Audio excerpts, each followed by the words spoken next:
Hello everyone and welcome back to Old Man Stories. I'm aware that many of you use these videos to fall asleep, so before you doze off, I thought it would be a fun idea if each of you could leave a comment letting me know which part of the world you're listening from.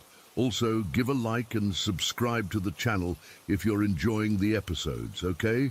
Let's get comfortable, relax, and begin. I still can't explain what happened that night on Willow Creek Bridge. It's been 4 months, and I haven't driven across it since. I take the long way around now, adding 45 minutes to my commute. My friends think I'm crazy, but they didn't see what I saw.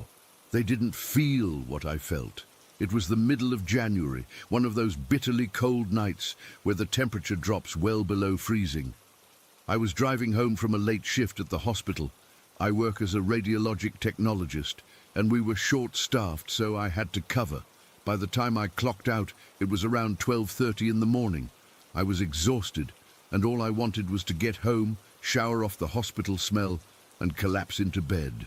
The fog that night was insane. It had rolled in suddenly while I was at work, and by the time I left, it was so thick I could barely see 20 feet in front of my car. The road to my apartment takes me across Willow Creek Bridge, this old 2-lane structure that spans about half a mile over the river. During the day, it's nothing special, just a regular bridge with metal railings and concrete barriers. But that night, in that fog, it felt like I was driving into another dimension. I usually cruise across that bridge at around 90 to 100 kilometers per hour. It's a straight shot. But with the fog, I slowed way down. I remember looking at my speedometer and seeing exactly 38 kilometers per hour. I remember this specific detail because later it seemed significant somehow, like I wasn't the one who chose that exact speed. I was about a quarter of the way across the bridge when my headlights caught something on the right side. At first, I thought it was just the fog playing tricks on my tired eyes, but as I got closer, the shape became clearer. A woman standing by the railing. She was facing the road, completely still, like she was waiting for something. The woman was dressed entirely in white. Not just a white coat or dress, but white from head to toe. In the fog and darkness, she seemed to glow slightly. I remember thinking it was strange that someone would be standing on the bridge at this hour, especially in this weather. But what happened next is the part I can't rationalize. My car stopped. Just stopped.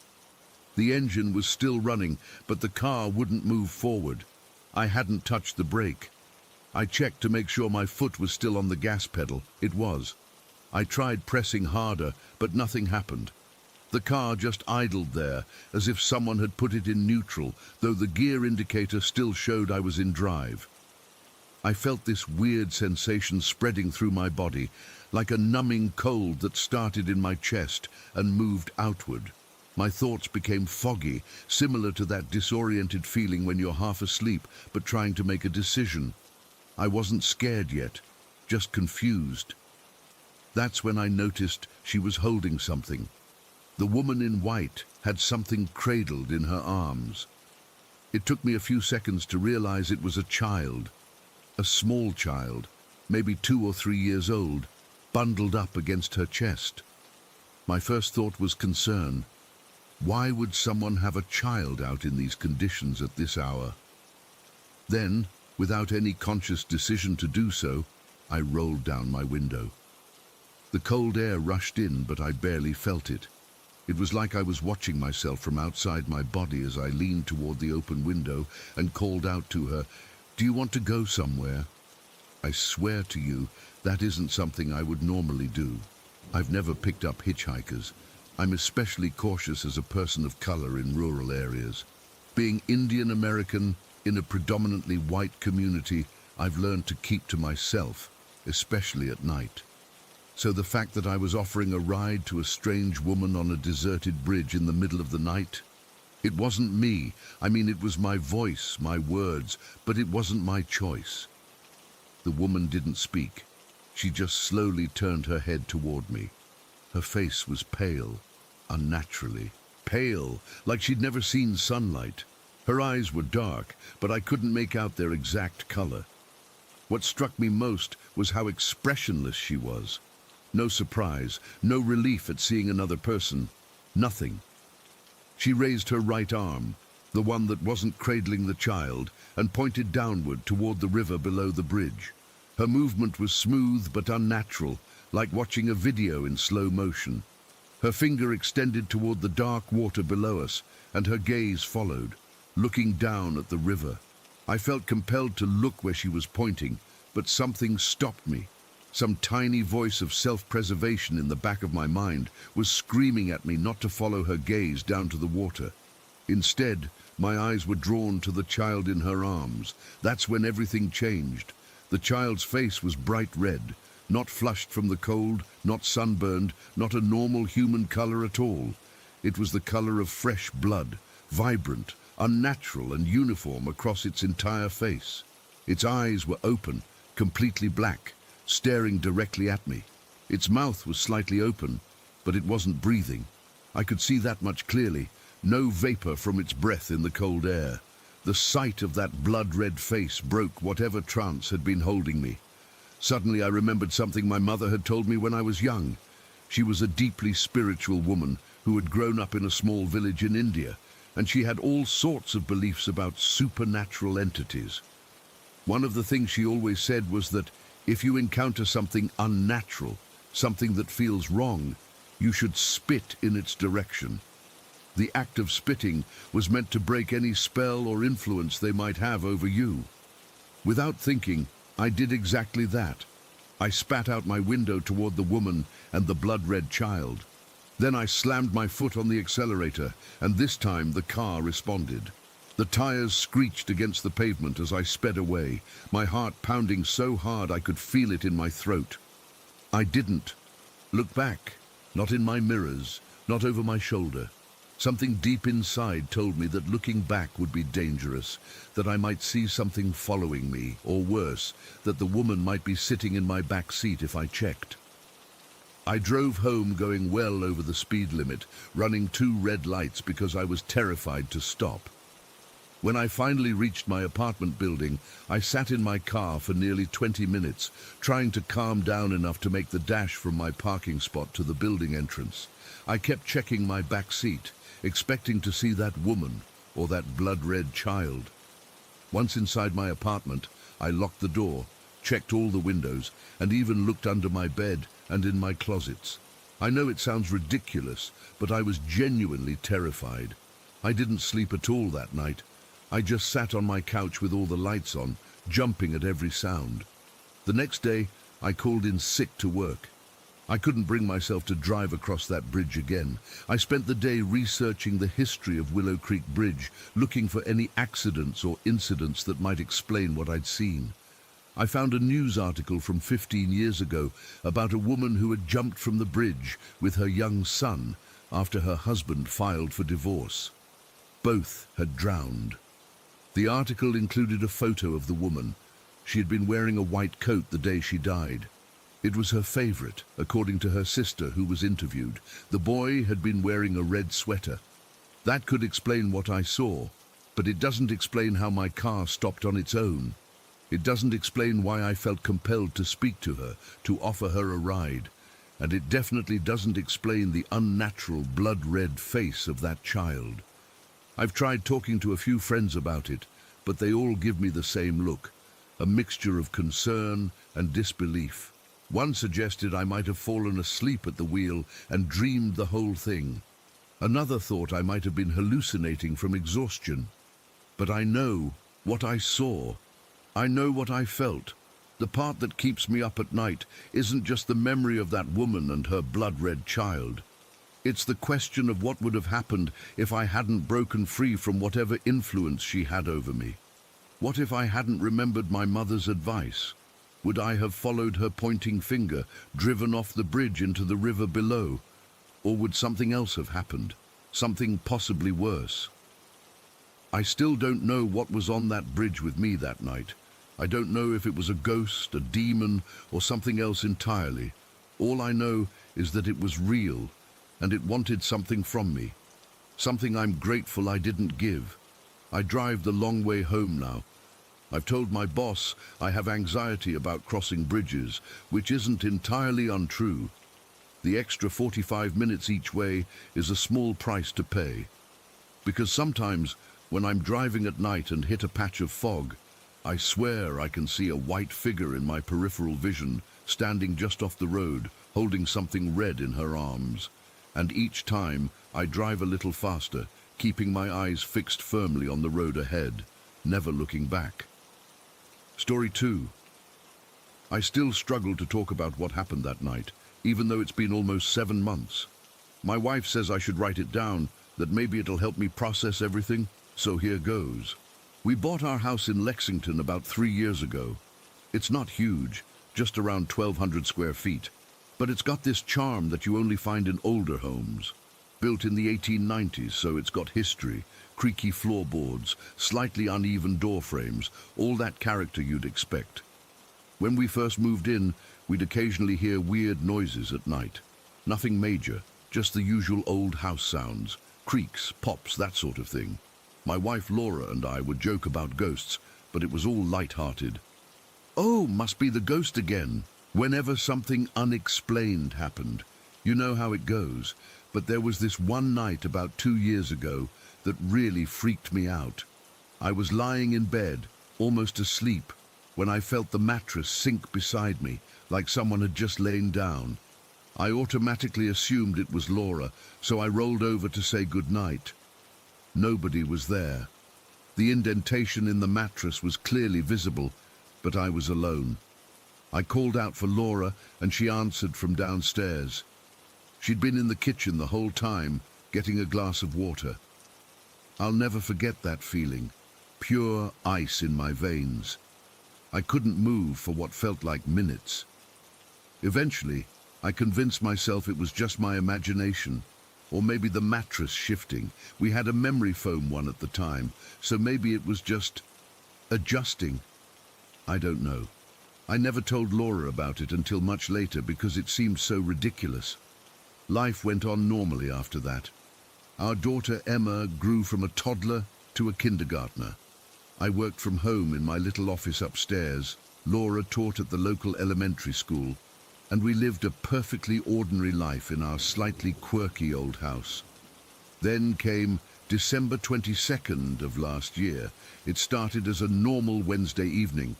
We'd had dinner, watched some TV, and put Emma to bed around 8:30. Laura and I were just hanging out in the living room, me scrolling through my phone while she read a book. It was around 10:15 when we heard it, Emma's little scooter shooting across the hardwood floor in the dining room. Not rolling a few inches, but actively moving like someone had pushed it with force. It made that distinct plastic wheels on hardwood sound, too loud to ignore. We both looked at each other with that, "Did you hear that?" expression. "Emma must be up," Laura said, putting her book down. But that didn't make sense. Emma's room is upstairs, and we hadn't heard her come down. Plus, she never plays with that scooter anymore. She'd outgrown it months ago. I got up and went to check. The scooter had moved from where it normally sits by the wall to the middle of the dining room floor, a good 6 or 7 feet. Emma was fast asleep upstairs, exactly where she should be. Maybe it just fell, Laura suggested when I came back downstairs, but we both knew that wasn't possible. It hadn't just fallen over, it had traveled across the floor. "Let's check all the doors and windows," I said, trying to be practical. Our house is small enough that it didn't take long. Everything was locked up tight, just as we'd left it before dinner. No signs of entry, no explanation for what moved the scooter. "Probably just the house settling," I said, not believing it myself. "These old floors aren't exactly level." We tried to go back to normal, but there was this tension in the air now. Laura kept glancing toward the dining room, and I found myself straining to hear any other unusual sounds. Around 11, we decided to call it a night and headed upstairs. We were just getting settled in bed. I remember I was setting my alarm for the morning when we heard footsteps, clear, deliberate footsteps coming up our stairs. Not the subtle creaking of an old house, not the vague bumps that might be the furnace kicking on. These were unmistakable human footsteps, the weight shifting from one stair to the next in a steady rhythm. Laura sat bolt upright beside me. "James," she whispered, clutching my arm, "someone's in the house." My heart was hammering so hard I could feel it in my throat. I reached for the bedside drawer where I keep my gun. I've had a license for years, though I've never had to use it. Laura was already out of bed, moving toward the door. "Emma," she said, panic in her voice. Our daughter's room was just down the hall from ours. If someone was coming up those stairs. I grabbed the gun and followed Laura to our bedroom door. The footsteps had reached the top of the stairs now. They should have been visible from where we stood, but there was nothing there, absolutely nothing. And that's when I realized something that made my blood run cold. Our house is tiny, there's nowhere to hide. If someone had come up those stairs, we would see them. The upstairs hallway is a straight shot with 3 doors. Our bedroom, Emma's room, and my office. The staircase is open, no turns or landings. Anyone coming up would be immediately visible, but there was no one there. What's more, our floors creak like crazy. You can't move silently in this house. It's physically impossible. Even Emma, who weighs practically nothing, makes noise when she walks to the bathroom at night. Yet those footsteps had been clear as day, and now there was nothing. Laura must have realized the same thing, because she stopped dead in her tracks. "James," she whispered, "what the hell was that?" I checked Emma's room first. She was fast asleep, undisturbed. Then I searched my office and our bedroom closet, gun in hand the whole time. Nothing, no one. The house was completely empty except for us. We were both thoroughly freaked out by now. Laura suggested we put up the baby gate we used to use for Emma at the top of the stairs. Not that it would stop an adult, but at least we'd hear if someone tried to come through it. I thought it was silly, but humored her because, honestly, I was just as scared. After setting up the gate, we went back to bed, but neither of us could sleep. We kept the lights on and just lay there listening for any more sounds. Laura suggested calling the police, but what would we tell them? That we heard footsteps, but found no one. That a scooter moved on its own. They'd think we were crazy. We must have been lying there for about 20 minutes when we heard a mechanical whirring sound coming from my office. "What is that?" Laura asked, gripping my arm again. I knew exactly what it was, the exhaust fan on my laser cutter. I use it for my hobby projects, but I hadn't used it in months. It has a distinctive sound when it's running at full speed. "Stay here," I told Laura, picking up the gun again. I walked to my office and flipped on the light. The laser cutter was there on my desk, exactly where it always is, but the exhaust fan was indeed running at maximum speed. The machine itself wasn't on, just the fan. This made absolutely no sense. The fan doesn't run independently of the machine. There's no separate switch for it. It only activates when the laser is in use, and even then, it has to ramp up from 0. It doesn't just start at full speed. I unplugged the whole thing from the wall, and the fan slowly whirred to a stop. My hands were shaking so badly I could barely grip the plug. When I got back to our bedroom, Laura was sitting up with all the lights on, her phone in hand. "I don't care if they think we're crazy," she said. "I'm calling the police." The officers who came were nice enough, but it was clear they didn't find anything suspicious. They checked all the doors and windows, looked in all the closets, even checked the basement and attic access. Everything was secure. They suggested it might have been an electrical issue with the laser cutter, and maybe the house was just settling unusually due to the temperature drop outside. We knew better, but what could we say? After they left, neither of us slept a wink. We kept all the lights on and took turns watching over Emma's room. Nothing else happened that night, but the damage was done. Our sense of security in our own home was shattered. The next morning, I started researching. I looked up the history of our house, checked for any deaths or tragedies associated with the property. Nothing stood out. It was just an ordinary old house that had seen generations of families come and go. Then, something hit me. I pulled up my digital calendar and started scrolling back through the previous year's entries. That first incident, the one where I felt someone lie down beside me, I'd made a note of it because it had freaked me out so badly. December 22nd, exactly 1 year before. I showed Laura and she got chills. You think whatever this is, it comes back on the same date? I don't know, I admitted, but it's too specific to be a coincidence. We spent the next few days in a daze, jumping at every creak and groan of the house. Laura started researching cleansing rituals. She bought sage and went around the house, burning it in every room while reciting some protection prayer she found online. I felt silly watching her do it, but I was desperate enough to try anything. We even considered moving, but with the housing market the way it is, and Emma settled in her school, it just wasn't practical. So we've decided to stay, at least for now. But we've made some preparations. Laura found a local priest who's willing to come bless the house before next December. We've installed security cameras in every room, motion sensors, the works.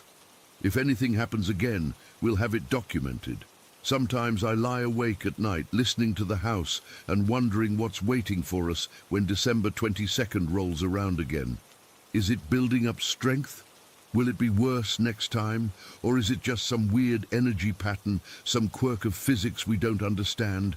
I don't know what's in our house.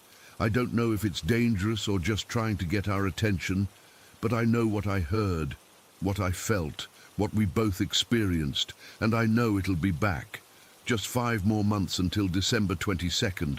I'm counting down the days with equal parts dread and determination to figure out what's happening in our home. I just hope we're prepared for whatever comes next. Story 3. I've never been the type to believe in ghosts or anything supernatural. 15 years in the military will do that to you. You see enough real-world horrors that ghost stories seem childish by comparison. At least that's what I thought until 3 months ago at Fort Riley. I'm Captain James Mercer, or was. I've since transferred to Fort Carson. What happened to me at Riley still keeps me up some nights, and I find myself checking over my shoulder more than I'd like to admit. I've debated whether to share this for weeks now, but maybe writing it down will help make sense of it. It was a Tuesday in late October, around 1900 hours. Most of the staff had already left for the day, but I was finishing some paperwork that couldn't wait. The administrative building where I worked was quiet, just the hum of the fluorescent lights and the occasional ping from the radiators as they cooled down. I needed to speak with Lieutenant Colonel Harris about deployment schedules, and rather than email him and wait until morning, I decided to walk over to Building 113, where his office was located. It was only about 200 yards away, and I figured he might still be there since his car was in the lot. Building 113 was one of the older structures on base, built sometime in the 40s.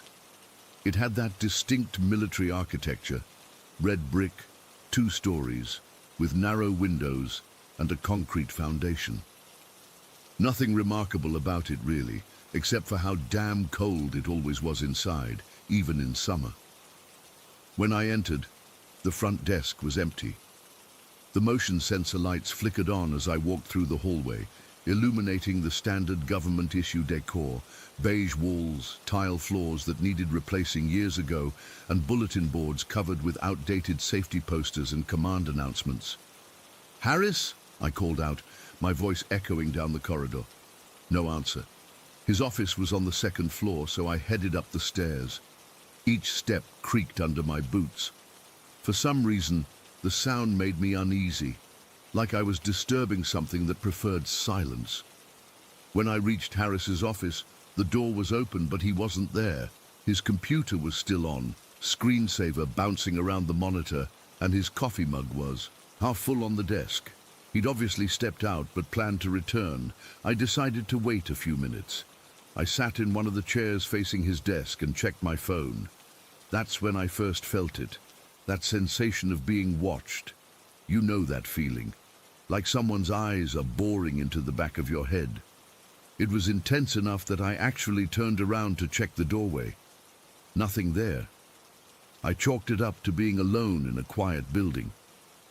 After about 10 minutes, I decided Harris must have left for the day and forgotten to shut down his computer. I stood up, and the chair scraped against the floor, the sound unnaturally loud in the empty office. As I walked back toward the stairs, the hallway seemed darker than before. Some of the motion lights had turned off, and others flickered as I approached. The building had always been a bit decrepit, but that night the shadows seemed deeper, the corners darker. I remember thinking it was unusually cold. October in Kansas can get chilly, but this was different, a penetrating cold that seemed to seep in through my uniform. I quickened my pace, suddenly eager to get back to my office and finish my work. When I reached the bottom of the stairs, that feeling of being watched intensified. The hairs on my arms and the back of my neck stood up. I actually stopped and looked around, half expecting to see someone, but the lobby was empty. I headed for the exit, a set of glass double doors.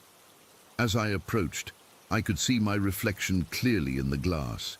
The interior lights behind me created a perfect mirror effect against the darkness outside. I reached for the handle, and that's when I saw it. There was someone standing directly behind me. I froze, my hand on the door handle. In the reflection, I could see a figure, a man, standing no more than 2 feet behind my right shoulder. He was wearing what looked like an old army uniform, but something was off about it. It wasn't modern. The details were hard to make out, but I could clearly see his face, pale, gaunt, with dark eyes that seemed to be looking right at me through the reflection. My first thought was that it was another officer who had been working late. I turned around, ready to greet them, maybe even jump a little from the surprise. There was nobody there. The hallway behind me was completely empty. I spun back to the glass doors, and the reflection showed only me, alone, wide-eyed, and visibly shaken. I pushed the door open and stepped outside, holding it open for a moment, as if expecting someone to follow. The cool night air hit my face, but it felt refreshing compared to the unnatural cold inside. I let the door swing shut and stood there on the concrete steps, trying to process what had just happened. Had I imagined it? Was I that tired?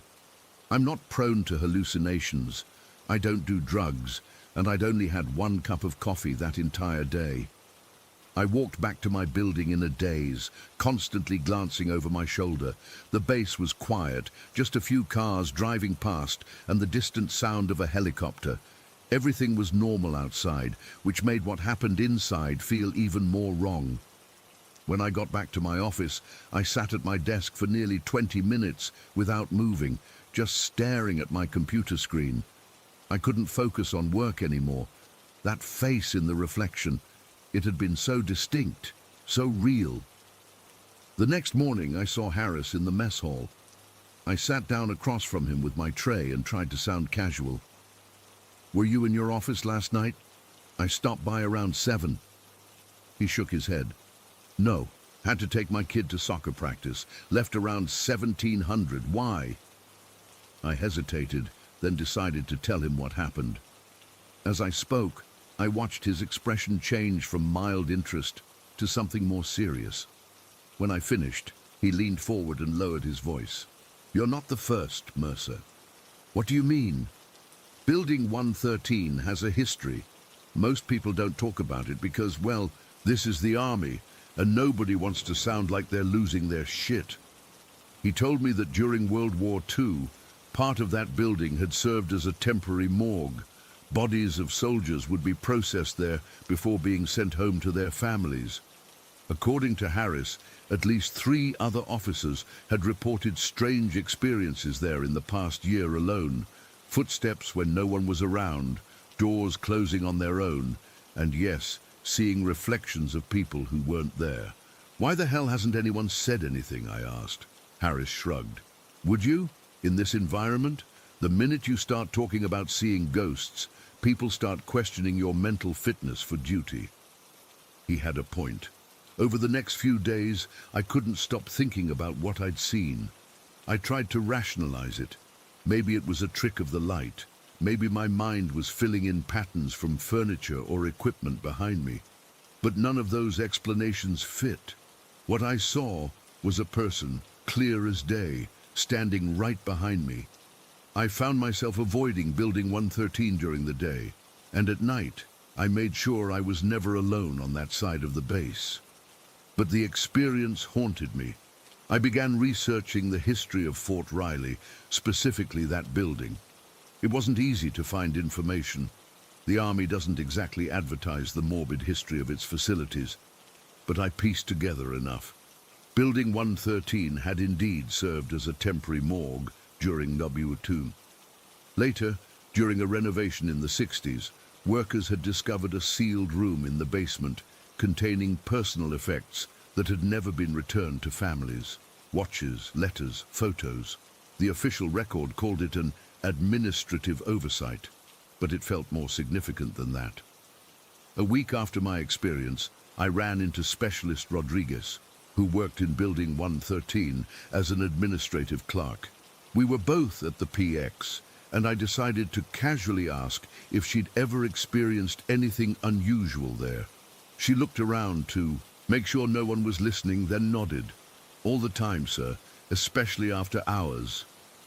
She told me about lights turning on in empty rooms, cold spots that moved around the building, and the sound of typewriter keys clicking from the storage room where they kept old equipment. Once, she said, she was alone in the copy room when she felt someone tap her on the shoulder. She turned around, and no one was there.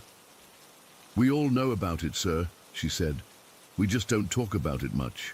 I asked her if anyone had ever seen a reflection like I had. "Not exactly like that," she said, "but Jenkins, you know, from S1, he swears he saw someone in uniform walk into the men's room. He followed, but when he went inside, it was empty." I had only 1 week left at Fort Riley before my transfer to Carson. Part of me wanted to let it go, to chalk it up as a strange experience and move on. But another part, the part that had spent 15 years in the military, trained to investigate and understand threats, couldn't leave it alone. I decided to go back to Building 113 one more time. Not during the day, when I could explain away any uneasiness, but at night, when whatever I had encountered would be most likely to appear again. It was my last Friday on base. I waited until 2100 hours, when most of the administrative staff would be long gone. I told myself I was being ridiculous, that I was a grown man investigating ghost stories like some teenager, but I couldn't let it go. I needed to know. I parked my car in the empty lot and sat there for a few minutes, gathering my courage. The building was dark except for the security lights above each entrance. I had a flashlight, my phone, and, though I didn't really think I'd need it, my sidearm. As I approached the main entrance, I felt the same uneasiness I'd experienced before, but stronger now, like something was warning me to stay away. I used my access card to unlock the door, and it clicked open with a sound that seemed unnaturally loud in the quiet night. The motion lights flickered on as I entered, illuminating the empty lobby. Everything looked normal, just an old government building after hours. But the air felt wrong, heavy and cold, much colder than outside. I walked slowly through the first floor, shining my flashlight into offices and conference rooms. Nothing seemed out of place. The building creaked and settled, but that's normal for old structures. Then I heard it. A sound from upstairs, like a chair being moved across the floor, followed by footsteps. I stood at the bottom of the stairs, listening. The footsteps continued, moving from one side of the second floor to the other. Purposeful, not random creaks. "Hello?" I called out. "Anyone up there?" The footsteps stopped. I should have left then. Everything in my body was telling me to get out, but I couldn't, not without knowing.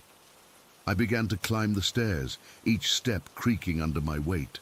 When I reached the top, the hallway stretched out before me, illuminated only by my flashlight and the dim emergency exit signs. The footsteps started again, coming from Harris's office at the end of the hall. I moved toward it, my flashlight beam bouncing with each step. The door to his office was closed, though I remembered it being open when I had visited before.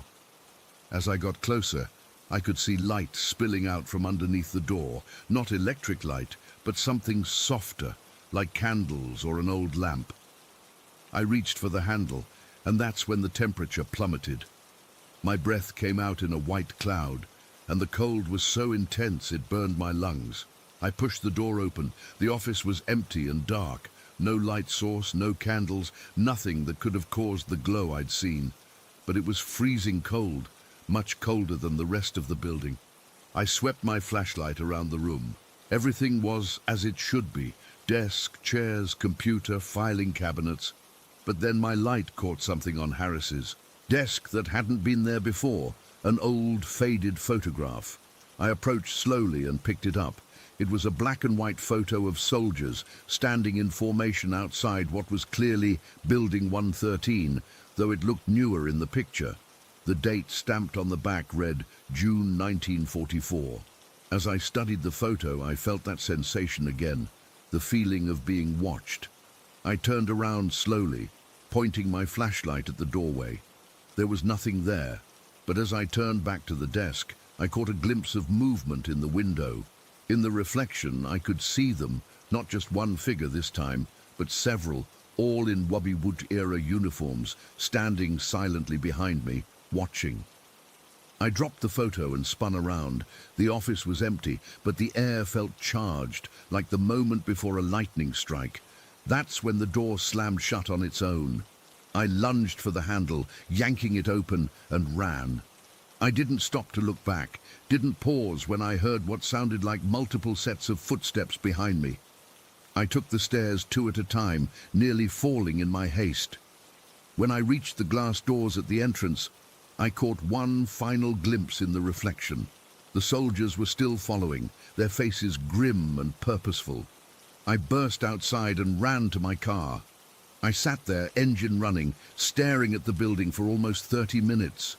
Nothing moved inside. Eventually, my heart rate returned to normal, and I drove back to my quarters. I left Fort Riley 3 days later. I never went back to Building 113, and I never told anyone else what happened that night. Until now. I still don't know what I experienced. Were they ghosts, some kind of imprint left behind by men who never made it home, or was it all in my head? Stress, exhaustion, an overactive imagination.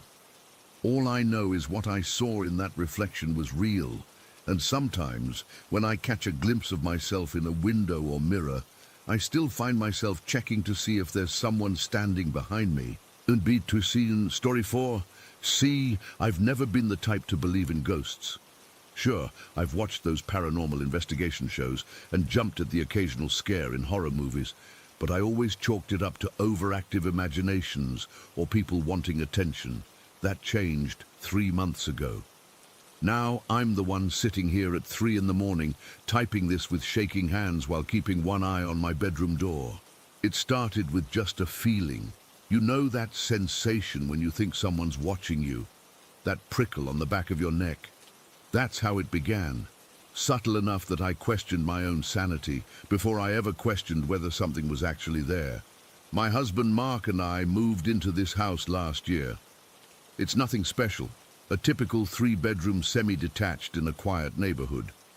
The previous owners were an elderly couple who moved to a retirement community. Nothing tragic or dramatic about the house's history that would explain what's happening. The first few months were perfectly normal. We got settled in, our 2 dogs, Luna and Cooper, seemed happy enough, and we started making the place our own. I work from home most days while Mark commutes to the office, so I spend a lot of time alone in the house. I first noticed something was off about 2 months after moving in. I was heading upstairs to my home office when I got that feeling, like someone was behind me. I turned around quickly, expecting to see one of the dogs following me, but there was nothing there. Just an empty staircase. I laughed it off and continued with my day, but it kept happening. Every time I used the stairs, I felt like someone was watching me, following me. Within a few weeks, I pinpointed exactly where the feeling was strongest. The last 5 steps of the staircase. Whether I was going up or coming down, that's where I'd feel it most intensely. It never followed me beyond that point. At first, I tried to ignore it. I even started taking the stairs 2 at a time, just to get through that zone faster. The dogs seemed to notice it too. Luna, our border collie, would stop at the bottom of the stairs and whine, refusing to go up unless I carried her. Cooper, our lab mix, would race up the stairs like something was chasing him. They knew something wasn't right. I didn't tell Mark at first. What was I supposed to say? "Hey, honey, I think our staircase is haunted?" He'd think I was losing it. So I kept quiet and tried to convince myself it was nothing. Then it spread to the bathroom. I was brushing my teeth one night, staring absent-mindedly at my reflection, when I noticed something strange in the mirror. The air behind me seemed to ripple, like heat rising from hot pavement.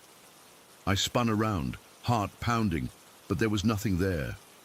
When I looked back at the mirror, everything was normal again. After that, I couldn't use the bathroom without feeling watched. I started leaving the door open so the dogs could come in with me. Their presence was somehow comforting, but even they would sometimes stare at empty corners of the bathroom, growling softly at nothing I could see.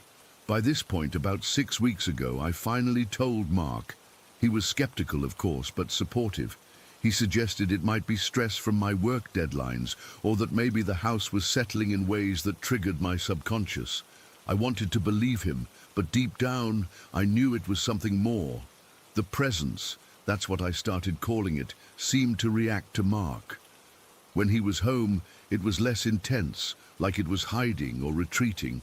But when he was gone, it grew bolder, stronger. I started dreading the days he had to travel for work. Last weekend, Mark went to visit his parents. I considered going with him, but had a project deadline I couldn't miss, so I stayed behind with the dogs, promising myself I'd be fine for 2 nights alone. I wasn't fine. The first night was uncomfortable, but manageable. The presence felt stronger, more oppressive. I kept all the lights on and tried to distract myself with TV and work. The dogs stayed glued to my side, which was both reassuring and alarming. If they felt it too, I wasn't imagining things. That night, as I was trying to fall asleep, I started getting flashes in my mind. Not dreams exactly, more like intrusive thoughts or images. A face, pale, almost grey-white, with sunken cheeks and dark, hollow eyes. Long, stringy black hair that hung in matted clumps. And the most disturbing part, a hunched, twisted back, like the spine had been broken and healed wrong. I told myself it was just my imagination running wild after watching too many horror movies. I put on a comedy podcast and eventually drifted off to an uneasy sleep. The second night was when everything escalated. I'd been on edge all day. The presence was no longer confined to the stairs or bathroom. I could feel it everywhere in the house. The dogs were agitated, refusing to leave my side even to eat. Around 7 in the evening, Cooper started barking at the spare bedroom door, which was closed. When I opened it, there was nothing there, but the room was freezing cold despite the rest of the house being warm. I decided to go to bed early, around 9. I was exhausted from being constantly on alert, and I figured sleep was the only escape I had. I locked the bedroom door, something I'd never done before, let the dogs up on the bed with me and tried to relax. I must have dozed off because I woke up suddenly around midnight. The room was pitch black. I'd left a lamp on, but it was now off. The dogs were both awake, staring at the foot of the bed, their bodies rigid. I couldn't move, not because something was holding me down, but from pure, paralyzing fear, because it was in the room with me. I couldn't see it clearly in the darkness, but I could sense its presence like a physical weight in the air. It had never entered my bedroom before. This was new. Territory, and my heart was pounding so hard I thought it might burst. Slowly, my eyes adjusted to the dim light coming from the street lamp outside my window. That's when I saw it, or rather, the outline of it. A hunched figure standing at the foot of my bed, just watching. I closed my eyes tight, hoping it would be gone when I opened them. It wasn't. Instead, it had moved closer. I could feel cold air radiating from it as it leaned over me. The dogs were whimpering now, but hadn't moved. I opened my eyes and there it was, that face from my mental images, now just inches from mine. Pale, gaunt, with those hollow eyes staring directly into mine. Its black hair hung down, nearly brushing against my cheeks. I couldn't scream, I couldn't move, I could barely breathe. We stayed like that for what felt like hours, but was probably only minutes. Me, frozen in terror, it looming over me, studying me with those empty eyes. Finally, in desperation, I managed to roll over, turning my back to it. I squeezed my eyes shut and started silently reciting every prayer I could remember from childhood. I don't know if it helped or if the entity just got bored, but eventually I fell into an exhausted sleep. When I woke up the next morning, it was gone from the bedroom, but I could feel it lurking elsewhere in the house. Mark came home that afternoon, and I broke down crying as soon as he walked in the door. I told him everything. To his credit, he didn't dismiss me. He could see how genuinely terrified I was. With Mark home, the entity retreated somewhat, but it didn't leave entirely. It found new hiding spots. The airing cupboard in the hallway, where the linens sometimes move on their own, and the spare room, where no one wants to sleep because of the overwhelming sense of dread that fills it. Things were manageable for a couple of weeks. I was never comfortable, but at least the entity kept its distance until May 1st. I got up in the middle of the night to use the bathroom. Mark was sound asleep, and I didn't want to wake him, so I went alone. As I was washing my hands, I felt it, cold fingers brushing against my hair, lifting it slightly. I froze, my eyes locked on the mirror, but I couldn't see anything behind me. Just the sensation of something touching my hair, playing with it almost. I ran back to the bedroom and didn't leave again until morning. Since then, it's gotten more aggressive. Not violent exactly, but more present, more intrusive. It no longer stays on the stairs or hides in certain rooms. It follows me everywhere. Sometimes I feel it right behind me, so close I can feel cold breath on my neck. Other times it keeps its distance but makes sure I know it's there by moving small objects or creating cold spots in the room. I've tried talking to it. One night, when Mark was working late, I sat at the bottom of the stairs and spoke aloud to it. I asked what it wanted, why it was here, if there was something I could do to help it move on. No response, no sign that it even understood me. It just continued its silent observation. That's the worst part, the silence. It never makes a sound. No footsteps, no whispers, no moans or wails like ghosts in movies. Just silent, constant watching. Sometimes I think I'd prefer screams or things flying across the room. At least then I'd know exactly what I was dealing with. Mark has suggested moving, but part of me is afraid it would follow us. And honestly, we can't afford to just up and leave right now. We've tried sage, prayers, even had a local paranormal group come investigate. They got some interesting EMF readings, but nothing conclusive. So here I am, living with this thing, this entity that has claimed my home as its territory. I've learned to function despite being constantly watched. I take my showers quickly, with the curtain partially open so I can see if it approaches. I rush up and down those last 5 steps of the staircase. I keep the dogs close at all times, but I'm exhausted. Mentally, physically, emotionally drained from the constant vigilance. From wondering if tonight will be the night it does more than watch. From wondering what it wants from me. I still feel it now as I'm typing this. Standing in the corner of my bedroom, watching me. Mark is asleep beside me, oblivious. The dogs are at the foot of the bed, their eyes tracking something I can't quite see. I don't know what to do anymore. How do you fight something you can't touch, can't reason with, can't escape? Something that seems content just to haunt you, to rob you of peace and security in your own home. All I know is that it's there, always there, watching, waiting. For what, I don't know. And that uncertainty is almost worse than anything it could actually do to me. Wait, I just heard something. The sound of footsteps on the stairs. But Mark is asleep next to me, and the dogs are here too. It's never made noise before. It's... Story 5. I've never really shared this story with anyone outside my family and close friends. Even now, typing this out makes my hands a bit shaky. It happened 12 years ago when I was 15, but I remember it like it was yesterday. My best friend Marco and I had been planning this camping trip for weeks. My parents finally agreed to let us go alone to Lake Trasimeno in the mountains. It's this beautiful spot in central Italy where my family used to vacation when I was younger. The lake is surrounded by hills and forests, and there's a small camping area that's usually busy during the day, but gets super quiet at night since most people don't stay overnight. We arrived on a Saturday morning in early July. The weather was perfect, warm, but not too hot, with this crystal clear blue sky. We set up our tent about 30 meters from the shore, under some pine trees. There were a few families around during the day, some people fishing, a couple having a picnic. Normal stuff. We swam, hiked a bit, collected wood for a fire, and just hung out. By around 7 in the evening, everyone had packed up and left. I remember thinking how weird it felt to suddenly be completely alone out there. The campsite manager had checked us in earlier, but his cabin was on the other side of the lake, probably a kilometer away. We couldn't even see his lights from our spot.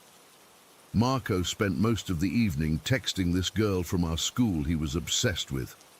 I kept telling him to save his battery, but he didn't listen. By nightfall, both our phones were dead. Mine had only about 20% left when I turned it off to save it for emergencies. Marco's was completely drained. We made a small fire, cooked some canned beans and sausages, and just talked about school, football, and girls. You know, normal teenager stuff. I had brought a little bit of weed with me. Sorry, Mum, if you ever read this. And I smoked a joint. Marco didn't want any. He never did drugs, and barely even drank alcohol. He was always the responsible one between us. By 9, we were both getting tired from swimming and hiking all day. The fire was dying down, and it was getting really dark. Without city lights, the darkness in those mountains is something else, like thick black ink all around you. We decided to call it a night and crawled into our tent. I fell asleep almost immediately. Then the dreams started, except they didn't feel like normal dreams at all. I dreamed that I heard voices outside our tent. At first, I thought it was just people arriving late to camp. But then I recognized the voices. It was our friend Davide from school. In the dream, I sat up in my sleeping bag and watched as the tent flap opened and Davide crawled in. "Hey guys, didn't expect to find you here," he said, sitting down between Marco and me. The weird thing was, in this dream, Marco was awake too and talking to David normally. We chatted about school, and David told us about a party we'd missed the previous weekend. Everything felt completely normal, except for one thing. There was a strange bluish light illuminating the inside of the tent that didn't seem to have a source. After what felt like maybe 20 minutes, Davide said he had to go. But instead of leaving through the tent door, he just faded through the wall of the tent, like he just passed right through the fabric. I remember thinking, even in the dream, that's not right. But then I was distracted because someone else was coming in. It was Elisa, a girl from our class. Same thing happened. She came in, we all talked for a while about random stuff, and then she left by passing through the tent wall. This happened with about 5 different people. Some were close friends, others were just classmates we knew. Each time they'd come in, chat for a bit, and then leave by passing through the solid tent wall. Marco was awake for all of this in my dream, responding and talking normally. After what felt like a couple of hours of these visits, I suddenly needed to pee badly. I remember waking up within the dream, feeling disoriented. The tent was dark now, no more blue light. Marco was sleeping next to me, breathing deeply. I unzipped the tent and stepped outside. The night was freezing cold, much colder than when we'd gone to sleep. The stars were incredibly bright, almost too bright, like they were closer to Earth than they should be. I've never seen stars that bright before or since. They seemed to pulse slightly, like they were breathing. While I was peeing, I heard a wolf howl in the distance. This scared the shit out of me, because wolves are pretty rare in that part of Italy. The howl sounded wrong somehow, too long, too intentional, like it was meant specifically for me to hear. I hurried back into the tent, zipped it up tight, and burrowed into my sleeping bag. I remember checking if Marco was still there and feeling relieved when I saw his outline in the darkness. I fell back, asleep, almost immediately. When morning came, I woke up to bright sunlight filtering through the tent fabric. Marco was already awake, sitting up in his sleeping bag with this weird look on his face. Before I could say anything about my bizarre dreams, he spoke first. "Paolo, I had the strangest dream last night," he said, his voice quiet.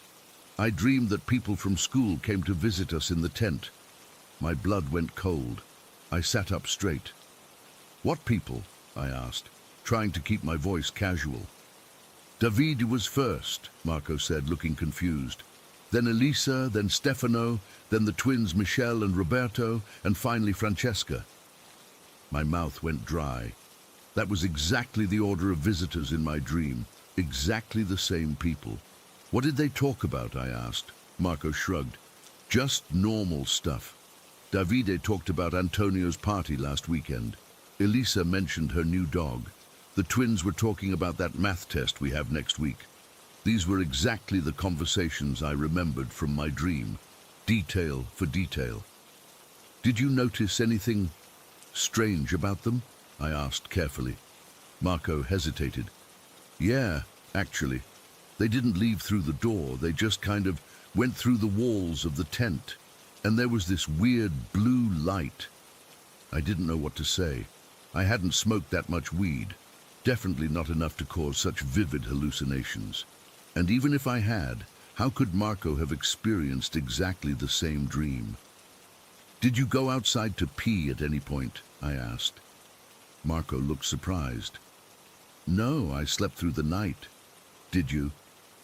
"Yeah," I admitted. The stars were incredibly bright, almost unnatural, and I heard a wolf. "There aren't wolves around here," Marco said automatically. Then he paused. "At least I don't think there are." We packed up the campsite in near silence, both of us freaked out but trying not to show it. On the bus ride home, we talked about it more openly.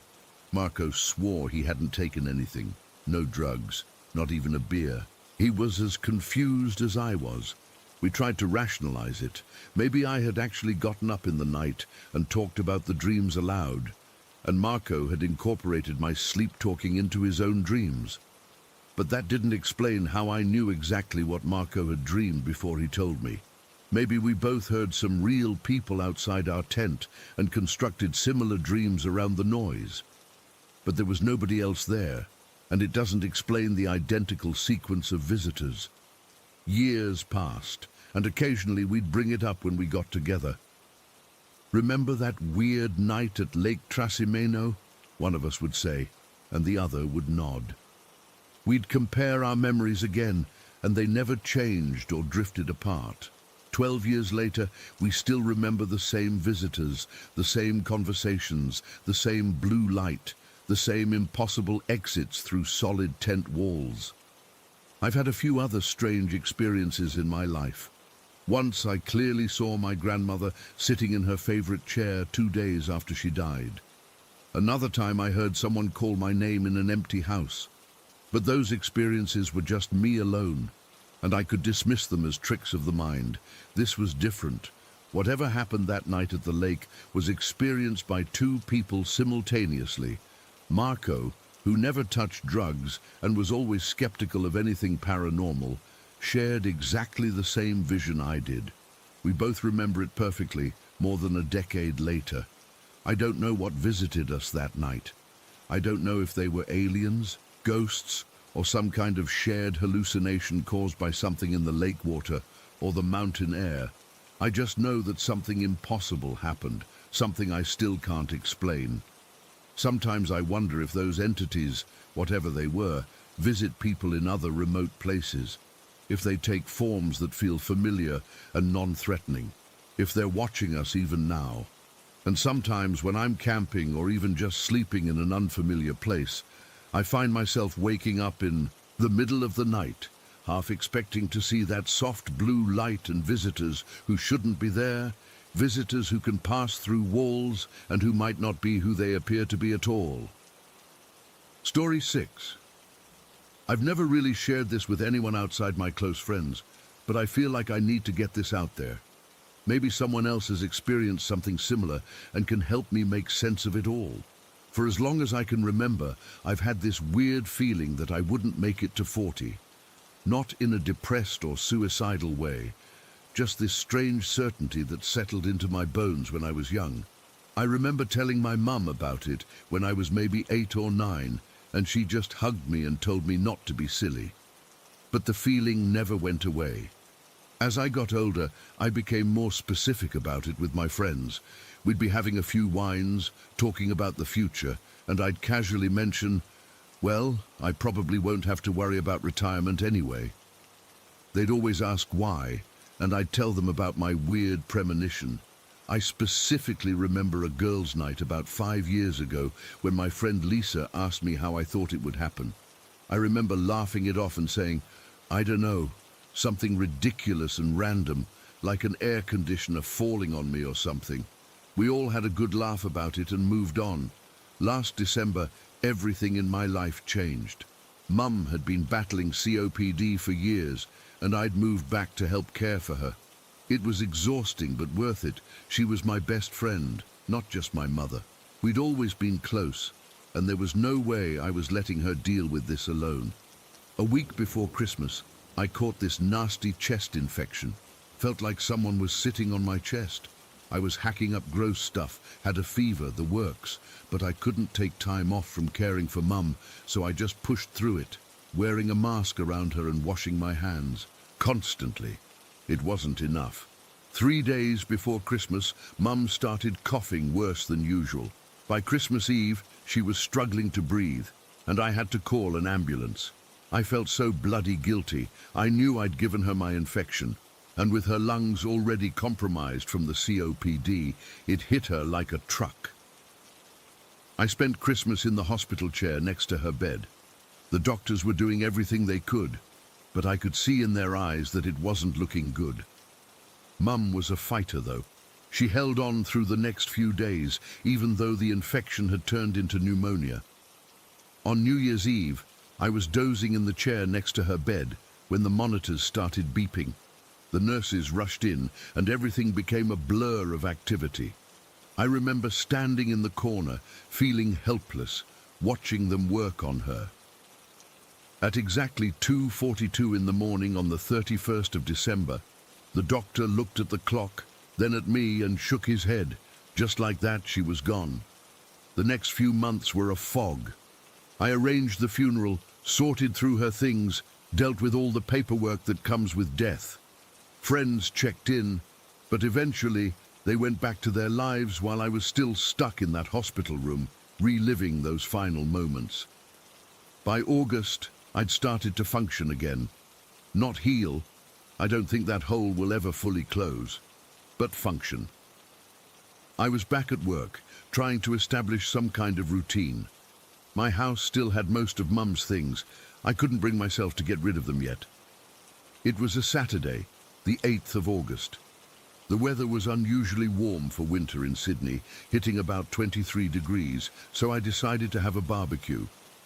Just for myself, small acts of normalcy, my therapist called them. I was standing in the backyard, waiting for the grill to heat up, beer in hand, just staring at nothing in particular. That's when it happened.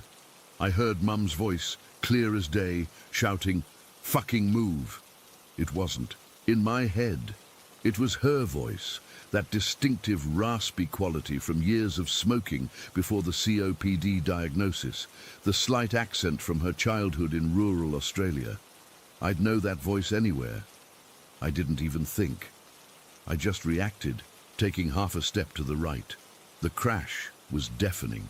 Where I had been standing, literally the exact spot where my feet had been seconds before, was now occupied by the mangled remains of the air conditioning unit that had been installed on the second floor of my house. I stood there, beer still somehow in my hand, staring at the twisted metal. If I hadn't moved, it would have crushed my skull. There's no question I would have died instantly. My legs gave out, and I sat hard on the grass, spilling beer all over myself. I couldn't stop shaking. I kept looking from the air conditioner to the empty space around me, trying to process what had just happened. I hadn't touched that air conditioner in months. It had been working fine.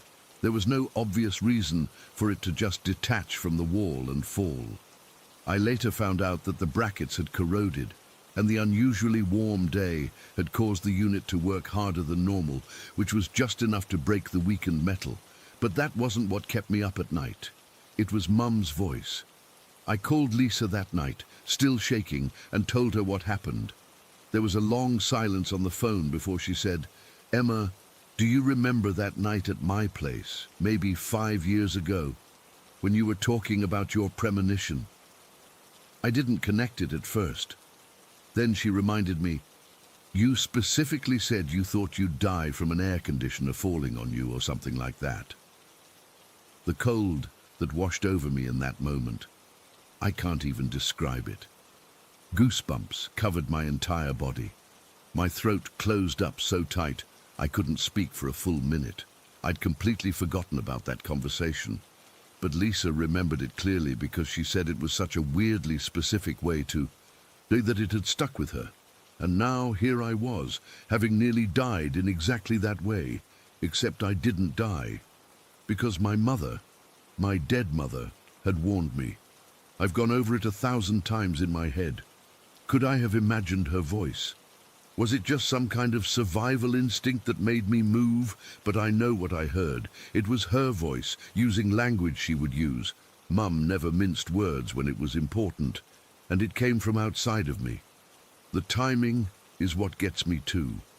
8 months after her death, almost to the day, the air conditioner that had been safely mounted for years choosing that exact moment to fall, and me standing in exactly the right spot for it to kill me. I'm 39 now. My birthday is in 3 months. For the first time since I was a child, I'm not afraid of turning 40. It's like some weight has been lifted. I no longer feel that certainty about dying young. I think Mum saved me from my own prediction. I think somehow, from wherever she is now, she saw what was about to happen, saw that my weird childhood premonition was about to come true, and she intervened. She refused to let me go that way, refused to let me be right about dying before 40. The strangest part is that I've started to feel her around me sometimes, not in a creepy way, in a comforting way, like when I'm making her special pasta recipe and can't remember if it's 1 clove of garlic or 2, and suddenly I just know it's 2. Or when I'm having a particularly rough day missing her and the song that played at her wedding comes on the radio. I've tried telling a few people about this, but most of them give me that look. You know the one, the she's not coping with grief look. Maybe they're right. Maybe this is all just coincidence mixed with grief and an overactive imagination. But I don't think so. I think my mum saved my life from beyond the grave. I think she refused to let my premonition come true. And I think she's still watching out for me. I used to be terrified of turning 40 because I was convinced I wouldn't make it. Now I can't wait, because every day past that birthday will be a gift, not just from life, but from my mum. I still miss her every day. I still cry when I find her handwriting on old recipe cards, or when her favorite show comes on TV. But there's comfort now in knowing that maybe death isn't the end of love. Maybe some bonds are strong enough to reach across whatever divides us from those we've lost. Has anyone else experienced something like this? Am I crazy for believing this happened? I just needed to share this with people who might understand. Story 7. I still don't know how to explain what happened in our house last month. I've gone over it 1,000 times in my head, talked to my wife about it until she's sick of hearing it, and even looked up every possible explanation online. Nothing makes sense, except the one explanation that sounds completely crazy. It started on a Tuesday night. The kids were already in bed. Emma's 8 and Lily's 6, so they're usually out by 8:30. My wife Jen was working on some presentation for her job in our bedroom. I was in the kitchen just finishing up the dishes, enjoying the rare quiet moment. Our house isn't anything special, just a standard 3-bedroom in a regular suburban neighborhood. We've lived here about 3 years with no issues. I was drying the last glass when I heard it. A woman coughing, not just a little throat clearing, but that deep, choking kind of cough like someone who's swallowed water wrong. It happened 3 or 4 times in quick succession, and it was loud, like right next to me loud. I literally spun around expecting to see someone standing there. Nobody. The kitchen was empty. I felt that first spike of adrenaline hit. You know that feeling when something's just wrong? I called out, "Jen, you okay?" No response. The coughing had sounded so clear, so close. I immediately thought Jen must be choking or something, so I ran to our bedroom. She was sitting cross-legged on the bed with her laptop, headphones off, looking completely fine. When I burst in asking if she was all right, she just gave me this confused look. "I'm fine. Why? Didn't you just cough? Like, a lot?" She shook her head. "I haven't coughed at all. I've been sitting here working for the past hour." I explained what I'd heard, and she suggested maybe it was one of the girls. But both our daughters were sound asleep. I checked. And besides, what I heard wasn't a child's cough. It was definitely an adult woman. I tried to brush it off. Maybe it was from outside, or from the TV I'd turned off earlier and somehow the sound lagged. I know how stupid that sounds, but I was reaching for any normal explanation. The next morning, things got weirder. We were all getting ready for the day. The girls eating breakfast in the kitchen, me watching the morning news in the living room, and Jen getting dressed for work. That's when we all heard it. An iPhone ringtone coming from the kitchen area. It was that classic marimba tone that iPhones have. Jen called from our bedroom, "Can someone get that? It might be work." I looked over at the kitchen counter where phones usually sit, but didn't see anything. The girls looked confused too. The ringing continued, about 4 or 5 rings, then stopped. Jen came rushing out. "Did I miss it? Who was it?" "We couldn't find the phone," I told her. She frowned and started checking her purse, the couch cushions, everywhere. Eventually, she found both her personal and work phones in the spare bedroom where she'd been ironing her clothes earlier. Both phones showed no recent calls, no missed calls, nothing. All 4 of us had heard that ringtone plain as day, coming from the kitchen, but there wasn't any phone there. There wasn't any phone in the entire house that had rung. That's when I started getting really uneasy. 2 unexplainable sounds in less than 24 hours. After Jen and the kids left, I did a thorough check of the house. I looked for hidden speakers, checked if the neighbors had gotten new wind chimes, looked for anything that could explain the sounds. Nothing. I even climbed up in the attic that afternoon to see if maybe someone was hiding up there. Our attic access is just a small square cut in the hallway ceiling. You need a ladder to reach it, and it's basically just empty space with insulation. No one really goes up there except to store Christmas decorations. As I was setting up the ladder under the access panel, I heard another sound. This time, it was the distinct noise of a door swinging open and then shutting, that wooden creak followed by a soft thud. It came from directly above me in the attic. The problem is, there are no doors in our attic. It's just one open space under the roof. My heart was pounding so hard I could feel it in my throat. I stood frozen on the ladder for maybe 30 seconds, listening. Nothing else. Finally, I gathered my courage and pushed open the access panel. The attic was exactly as it should be. Empty except for a few storage bins. No doors, no people. Not even any animals that might have knocked something over. The temperature was normal. No weird smells. Nothing out of place at all. I spent almost an hour up there looking for anything that could explain what I'd heard. I checked the insulation, the roof beams, the vents. Nothing. Eventually, I had to admit there was simply no explanation for that door sound. That night, I told Jen everything. She tried to be supportive, but I could tell she thought I was overreacting. She suggested it might be the house settling or pipes in the walls. I wanted to believe that, but the sounds were too specific. Too clear. 4 days later, around 2 in the morning, Jen shook me awake. "Adam," she whispered, her voice tight with fear. "I just heard a door shut, and the windows rattled. Our house has weird air pressure. When you close a door firmly, the pressure change makes the windows shake slightly. We've gotten used to it over the years. But according to Jen, she'd been awakened by the distinct sound of a door closing somewhere in the house, followed by that familiar window rattle. We got up and checked every door in the house, all closed normally. The girls were fast asleep. All windows were locked. Outside doors were locked. Everything was exactly as it should be. We sat at the kitchen table at 3 in the morning, both shaken. Jen wasn't skeptical anymore. "What if someone has a key to our house?" she suggested. "Like the previous owners?" We changed the locks the next day.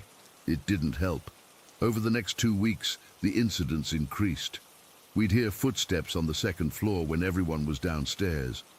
Once I was taking a shower and distinctly heard someone say, "Excuse me," right outside the curtain.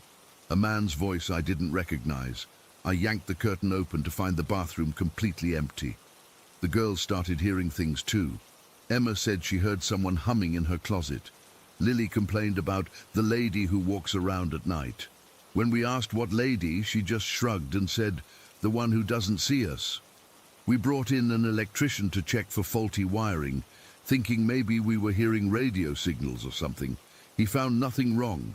We had the HVAC system inspected, thinking maybe air in the vents was creating strange sounds. Everything was normal. I started researching online, looking at everything from ghost stories to scientific explanations for auditory hallucinations. Nothing quite fit what we were experiencing. The sounds were too consistent, too real, and multiple people were hearing them. The turning point came 3 weeks after the first incident.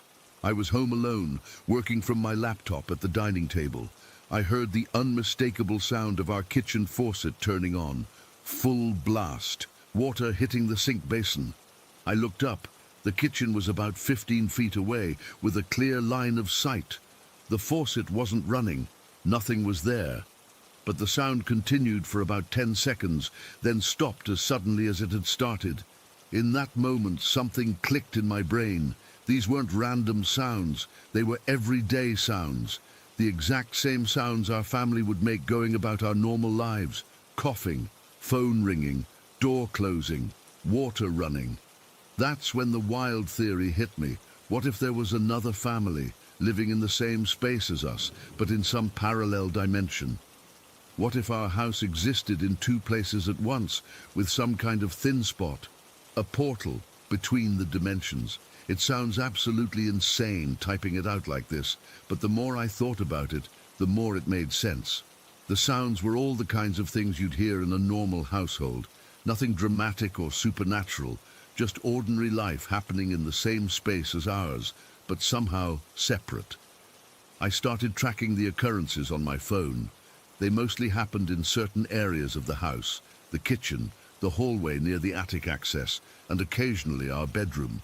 Maybe these were the thin spots where the dimensions overlapped. The bizarre thing was, whoever or whatever was making these sounds seemed completely unaware of us. They never responded when we called out. They never acknowledged our presence. It was like they were ghosts to us, and we were ghosts to them. Last week, things escalated. I was reading in bed around midnight when I heard heavy footsteps coming up the stairs. Slow, deliberate steps. Jen was already asleep beside me. The girls were in their rooms. I lay there, heart racing, as the footsteps reached the top of the stairs, turned down our hallway, and walked right past our bedroom door. I finally got up the courage to look out. Nothing. Empty hallway. But here's the thing that convinced me. Our dog Max, who was sleeping at the foot of our bed, had lifted his head and tracked something with his eyes as it walked past our door. He saw something I couldn't see. The next day, I sat the family down and explained my theory. I expected Jen to think I'd lost my mind, but she just listened quietly. When I finished, she said, "I think you might be right." She told me she'd been cooking dinner the previous week and had smelled cigarette smoke so strong she thought the kitchen was on fire. None of us smoke. The windows were closed. There was no explanation for that smell. Emma admitted she sometimes heard children laughing in the backyard, even when it was empty. Lily said sometimes her toys would be warm, like somebody else was just playing with them.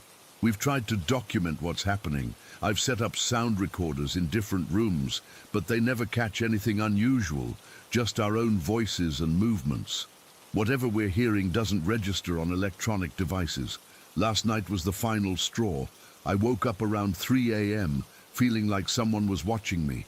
I opened my eyes and saw, I swear this is true, a faint outline of a person standing at the foot of our bed. Not clear enough to make out features, just a sort of human-shaped distortion in the air, like heat waves rising from hot pavement. It lasted maybe 5 seconds, then faded away. I haven't told Jen about that yet. I'm afraid it'll push her over the edge, and she'll want to move. Part of me thinks we should move, get as far away from this house as possible. But another part is fascinated. What if this is actual proof of parallel dimensions? Should we try to communicate somehow, or would that make things worse? For now, we're staying. We've learned to live with the random sounds, the footsteps, the occasional unexplainable smell. We tell ourselves they're just passing through. These invisible visitors from another dimension. They don't mean us harm. They probably don't even know we exist. But sometimes, late at night, I lie awake and wonder, what do they hear from our side? Do they hear our coughing, our footsteps, our voices? Do they lie awake at night wondering who's haunting their house? I don't have answers. All I know is that somewhere in our attic, there's a thin spot between worlds. And sometimes, just sometimes, people from the other side walk through. Story 8. I've never been one to believe in ghosts or spirits or any of that supernatural stuff. Science, logic, tangible evidence, that was my world. But sometimes life throws something at you that makes you question everything you thought you knew. I'm still trying to make sense of what happened to me, and I thought writing it down might help. Maybe someone else has experienced something similar. It's been almost 5 years since I lost Sarah. May 2nd, 2018. The date is burned into my brain. We'd been married for 8 years, 4 months, and a day. Not that I was counting, but those kinds of details stick with you when your world falls apart. Sarah had been a physical therapist, ironic considering what happened later. She was helping a patient transfer from a wheelchair when something went wrong. The patient fell, and Sarah tried to catch them. She ended up with 3 herniated discs and nerve damage that left her in constant pain. That was the beginning of the end, though I didn't know it then. The doctors prescribed oxycodone. It helped at first. She could function, could get through the day without crying from pain. But over time, she needed more. 1 pill became 2, then 3, then not enough no matter how many she took. I watched her transform from my vibrant, laughing wife into someone I barely recognized, someone who was either zonked out or desperately seeking her next dose. When I found her unconscious the first time, blue-lipped and barely breathing, I thought I'd lost her. The paramedics brought her back with Narcan. That was our wake-up call. She agreed to get help, went through detox, did the therapy, the meetings, the whole 9 yards. For almost 2 years, she was clean. We were rebuilding. I was so proud of her. I didn't know the pain had come back. She didn't tell me. Maybe she was afraid of disappointing me, or maybe she was ashamed. I'll never know. What I do know is that she found someone who could get her something stronger. Fentanyl. She didn't know what she was taking, how potent it was. One mistake. That's all it took. I found her in our bathroom, too late this time. The EMTs tried, but I could tell from their faces it was hopeless. Just like that, she was gone. The next few months were a blur. I functioned on autopilot, went to work, came home, stared at walls. I stayed in touch with her family. They were hurting too, and Sarah would have wanted me to look after them. Her mum, especially, was devastated. Sarah had been her only daughter. As the holidays approached that year, I felt this crushing weight. Sarah had always made the holidays special. She baked these incredible cookies and pastries from old family recipes, her grandmother's rugelach, her mom's snowball cookies, these insane chocolate mint brownies that everyone fought over. Her family had always looked forward to them, and now, along with everything else, that tradition was gone too. One night in early December, I couldn't sleep. I went to the kitchen and found myself pulling out Sarah's recipe box. This old wooden thing with handwritten cards, some in her handwriting, some in her mom's, some yellowed with age from her grandmother. I ran my fingers over the cards, feeling the indentations where she'd pressed the pen into the paper. And suddenly, I knew what I needed to do. I'm not a baker. I can make scrambled eggs and toast, but that's about it. But I spent the next 2 weeks learning. I watched YouTube videos, I practiced, I threw out batches that didn't work. I called her mom with questions. How stiff should the dough be? What does cream together actually mean? She was confused at first, but when I explained what I was doing, she got choked up. By December 23rd, I had it all figured out. I'd made everything Sarah used to make. Not quite as good as hers, but recognizable. I packed them in tins like she used to and drove around delivering them to her family. Her mom hugged me for about 5 minutes straight. Her brother, this tough guy who never shows emotion, had to walk away for a bit.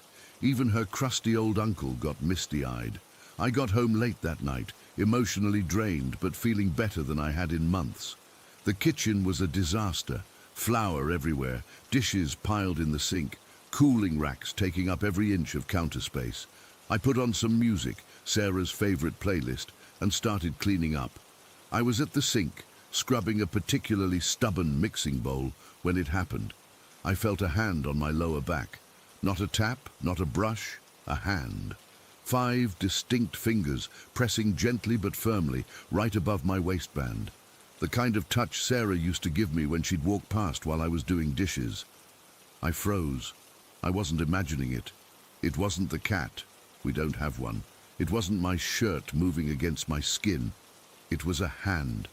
I could feel each finger, the slight pressure of a palm. I should have been terrified. Instead, this wave of calm washed over me, the kind of peace I hadn't felt since before Sarah got hurt. I stood there, afraid to move, afraid the feeling would disappear. After maybe 30 seconds, the pressure lifted. I turned around slowly. No one was there. The kitchen was empty. The back door was locked from the inside. All the windows were closed against the December cold. I searched the whole house, half convinced someone had broken in, half hoping, I don't know what. But I was alone, completely alone. Yet I couldn't shake the certainty that someone, something, had touched me. I didn't tell anyone. What would I say? Hey, I think my dead wife touched me while I was doing dishes. I'd sound crazy. I convinced myself it was grief playing tricks on me, that the emotional day had messed with my head. I went to bed still feeling strangely calm and slept better than I had in months. A few nights later, I was in bed, that hazy state just before sleep where your thoughts start to get weird and jumbled. I was lying on my side, facing away from Sarah's side of the bed, which had remained empty. I couldn't bring myself to sleep in the middle. I felt the mattress depressed behind me, like someone was crawling into bed. I felt the covers lift slightly, then settle, and then warmth. Not like turning up the thermostat warmth, but body heat. Like someone was lying next to me, not quite touching, but close enough that I could feel their presence. My eyes snapped open. I lay perfectly still, hardly breathing. Slowly, I reached my hand back, expecting to touch. I don't know what. There was nothing there. The bed beside me was empty, but the warmth remained, and with it, that same inexplicable sense of calm and comfort. I don't know why, but I whispered into the darkness, "Thank you. I miss you and I love you." The warmth intensified just for a moment, like an embrace without arms. Then, gradually, it faded. That was 3 months ago. It's happened several more times since then. The hand on my back when I'm doing something mundane around the house. The weight on the mattress as I'm falling asleep. Never when I'm actively looking for it. Never when I'm thinking about it. Always when my guard is down.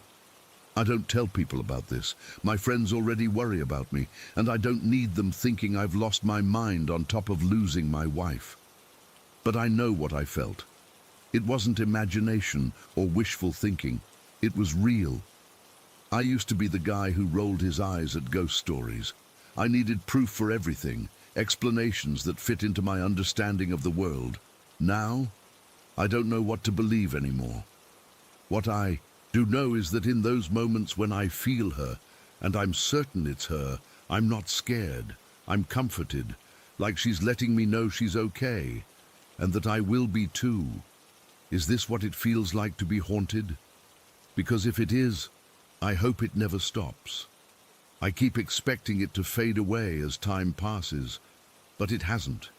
If anything, the experiences have become more frequent. Last week, I was sorting through some of her clothes that I'd finally worked up the courage to donate, and I caught a whiff of her perfume, this specific vanilla and jasmine scent she always wore. It was so strong and sudden that I actually called out her name. The perfume bottle has been empty for years, so that's my story. I don't have any explanation. I don't have proof.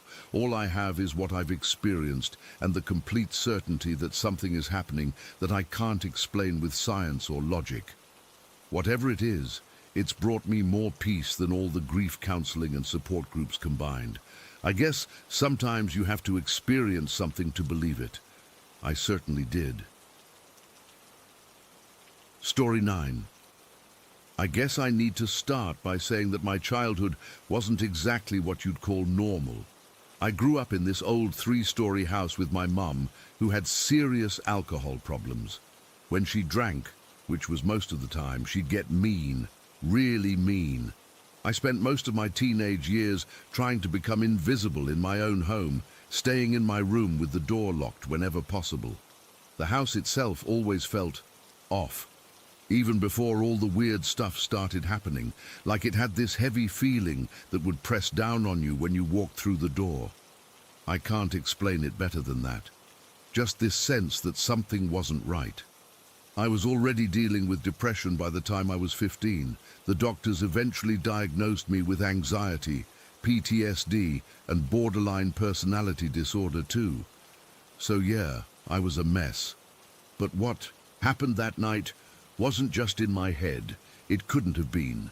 Looking back, I probably made things worse by acknowledging the weird stuff that started happening. Little things at first, whispers when nobody was there, objects that weren't where I'd left them. I'd wake up with these unexplained scratches sometimes, like someone had dragged their fingernails across my skin while I slept. I tried telling my mom once, but she just accused me of doing it to myself for attention. Maybe I should have ignored it all, but when you're desperate for any kind of connection, even with something that might not be totally natural, you make bad choices. Anyway, this all came to a head about 3 years ago. I was 19 then, and had temporarily moved in with my grandparents after a particularly bad fight with my mum. They lived about 40 minutes away, and I was staying in what used to be my childhood bedroom whenever I visited them as a kid. It was a Friday night in late October. I remember because my grandparents had gone to their church's fall festival thing, and I'd stayed behind claiming I had a headache. Really, I just wanted some time alone. The house was quiet, that nice kind of quiet that feels peaceful, not threatening. I decided to go to bed early, around 9:30. The bedroom hadn't changed much since I was a kid. Same twin bed with the same squeaky springs, same faded blue walls, same metal lamp on the nightstand that had been there since probably the 80s. I actually felt safe there, which wasn't something I felt often. I fell asleep quickly, which was unusual for me. Normally I'd lie awake for hours with my thoughts racing, but that night I was out almost as soon as my head hit the pillow. I don't know exactly what time it was when I was jolted awake the first time. The digital clock on the nightstand was broken. It just flashed 12 constantly, and I didn't have my phone nearby. It was pitch black though, so probably sometime after midnight. What woke me wasn't a sound exactly. It was more like being shaken, like when someone grabs your shoulder to wake you up, except there was nobody there. I sat up, heart pounding, and that's when the snapping started. It's hard to describe this sound. Kind of like someone repeatedly snapping their fingers, but sharper, more aggressive. And it wasn't coming from one place. It was all around my bed, circling me. Snap, snap, snap, moving around me in this perfect rhythm. I remember sitting there frozen, trying to convince myself it was just the house settling or something equally normal. But houses don't make sounds that circle your bed in a deliberate pattern. After maybe 30 seconds, it stopped, just like that. Complete silence. I sat there for another few minutes, then slowly laid back down, telling myself it was just my imagination, or maybe I was having some kind of episode related to my mental health issues. I just started to drift off again when it happened a second time, the same sensation of being physically shaken awake, but stronger this time, and before I could even sit up, the bed itself began to shake. Not like an earthquake, more like someone was standing at the foot of the bed, grabbing the frame and deliberately rocking it back and forth. The snapping sounds came back too, louder and faster than before. They seemed to be closing in, getting closer to my face. I pulled the blanket up to my chin like a little kid, as if that would somehow protect me. "Stop it," I whispered, my voice shaking. "Please just stop." It didn't stop. If anything, the bed shook harder. I could hear the springs creaking beneath me, the headboard knocking against the wall. This went on for what felt like forever, but was probably only a minute or two. Then, just like before, everything went completely still. The silence afterward was almost worse than the noises. I was wide awake now, too terrified to even consider going back to sleep. I reached over to turn on the lamp, but my hand was shaking so badly I knocked it over instead. I left it there, too afraid to reach down in the darkness to pick it up. I sat with my back against the headboard, knees pulled up to my chest, listening for any sound that might warn me it was happening again. The room was freezing cold suddenly, even though it had been perfectly comfortable when I'd gone to bed. I must have sat like that for at least an hour, just staring into the darkness. Eventually, my eyes started to get heavy again. I fought it as long as I could, but eventually exhaustion won out. I didn't lie down, though. I fell asleep sitting up, still hugging my knees. The third time was the worst. It wasn't gentle this time. It felt like someone had grabbed me by both shoulders and was violently shaking me back and forth. My head snapped back and hit the wall hard enough that I saw stars. The snapping sounds were back, but they weren't circling anymore. They were everywhere, filling the room, so loud I wanted to cover my ears. As I became fully awake, I saw something, a dark shape, blacker than the darkness around it, zip past the foot of my bed. It moved so fast I couldn't make out what it was, just a blur of motion. Then I heard a loud metallic clang as it struck the lamp that had fallen on the floor. That's when something in me snapped. All the fear turned into rage in an instant. Maybe it was the built-up trauma from years of being powerless, I don't know. But I lost it. "Leave me the fuck alone," I screamed at the top of my lungs. "I'm trying to sleep, you piece of shit." I grabbed the blanket, yanked it over my head and curled into a ball, shaking with anger and terror. I expected something worse to happen, for whatever it was to rip the blanket away or grab me, but nothing did. The weird thing is, I fell asleep almost immediately after that. Like seconds after screaming my lungs out, I was unconscious. That's not normal for me at all. Usually after something scary happens, I'm wired for hours. But it was like someone had flipped a switch and I was out. I woke up the next morning to sunlight streaming through the window. For a few blissful seconds, I didn't remember what had happened. Then it all came flooding back, and I sat up so fast I got dizzy. The lamp was still on the floor where I'd knocked it over. I got out of bed carefully, half expecting something to grab my ankles from underneath. Nothing did. The room looked completely normal in the daylight, just a slightly outdated guest bedroom in my grandparents' house. I picked up the lamp and examined it. There was a small dent on the metal base that I didn't remember being there before. Then I got down on my hands and knees and searched the entire floor, looking for whatever had hit it. I was expecting to find a coin or something metal based on the sound it had made. But there was nothing. Not under the bed, not in the corners, not anywhere. My grandparents were already up and making breakfast when I went downstairs. They asked if I'd had a nightmare because they'd heard me yell during the night. I lied and said yes, just a bad dream. What else could I say? Something invisible was shaking me and making snapping noises. They'd have had me committed. I never told anyone about that night until now. I've spent a lot of time trying to rationalize what happened. Could it have been some kind of sleep paralysis? Maybe, except I could move freely the entire time. A hallucination from my various mental health issues. Possibly, but I've never had hallucinations before or since, and my medication hasn't changed. The thing that bothers me most is the physical sensation of being shaken. How do you explain that? And the progression, how it got more intense each time, like whatever it was getting increasingly frustrated with me. That doesn't feel random. It feels purposeful. I've had plenty of lucid nightmares in my life. They usually involve being physically tortured in some way. But I always know I'm dreaming. This wasn't like that at all.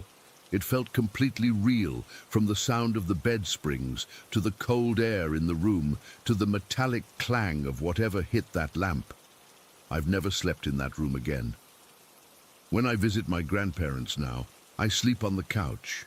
They think it's because the mattress in there is uncomfortable, and I let them believe that. It's easier than trying to explain something I don't understand myself. Sometimes I wonder if whatever was in that room that night is still there, waiting for someone else to fall asleep in that bed. Or worse, if it somehow attached itself to me and is just biding its time. All I know for sure is that something happened that night that I can't explain, and thinking about it still makes my skin crawl 3 years later. Story 10. I've never been the type to believe in the paranormal. Growing up in a Christian household, we were taught that there were spiritual forces at work in the world, but I never thought I'd experience anything firsthand. That changed last semester when I moved into a new townhouse near campus with my roommate Jessica. The place was perfect on paper, only built 3 years ago, clean, spacious enough for 2 college juniors, and just a short walk to most of our classes. The rent was reasonable, which was a miracle given the housing market around our university. When we first toured it, I remember thinking how bright and normal it felt. Nothing creepy, no weird vibes, just a regular 2-bedroom townhouse. Jessica and I had been friends since freshman year. We're both pretty level-headed people. She's studying nursing, and I'm in business administration. We're both involved in the campus ministry group, and neither of us is the type to make up stories or get spooked easily. The first few weeks were completely normal. We decorated, settled into our routines, and everything was great. I had my dog, Cooper, with me. He's a sweet golden retriever who never barks at anything. Jessica has early clinicals, so she's usually up before the sun, while I tend to stay up later working on projects. It started about a month after we moved in. I had this incredibly vivid dream that woke me up in a cold sweat. In the dream, Cooper was standing at my bedroom door, growling with his hackles raised, something I've never seen him do in real life. He was staring at something in the hallway, something I couldn't see but could feel was evil. It was watching us, and in the dream, I knew whatever it was had been in our house for weeks, just observing. I jolted awake and immediately checked the time. 3:33 in the morning. The first thing I noticed was that my white noise machine had turned off. I always sleep with it on. I can't stand silence at night. But it was completely silent in my room. Cooper was sleeping peacefully at the foot of my bed, not at the door like in my dream. I got up, turned the machine back on, and tried to shake off the dream. But something felt different in the house that night, like the air was heavier somehow. The next morning, I told Jessica about the dream over coffee. She laughed it off, saying I'd been studying too hard, but I could tell it unsettled her a little too. We both come from religious backgrounds, so the idea of something evil wasn't just scary, it had real meaning for us. About a week later, Jessica texted me while I was in class.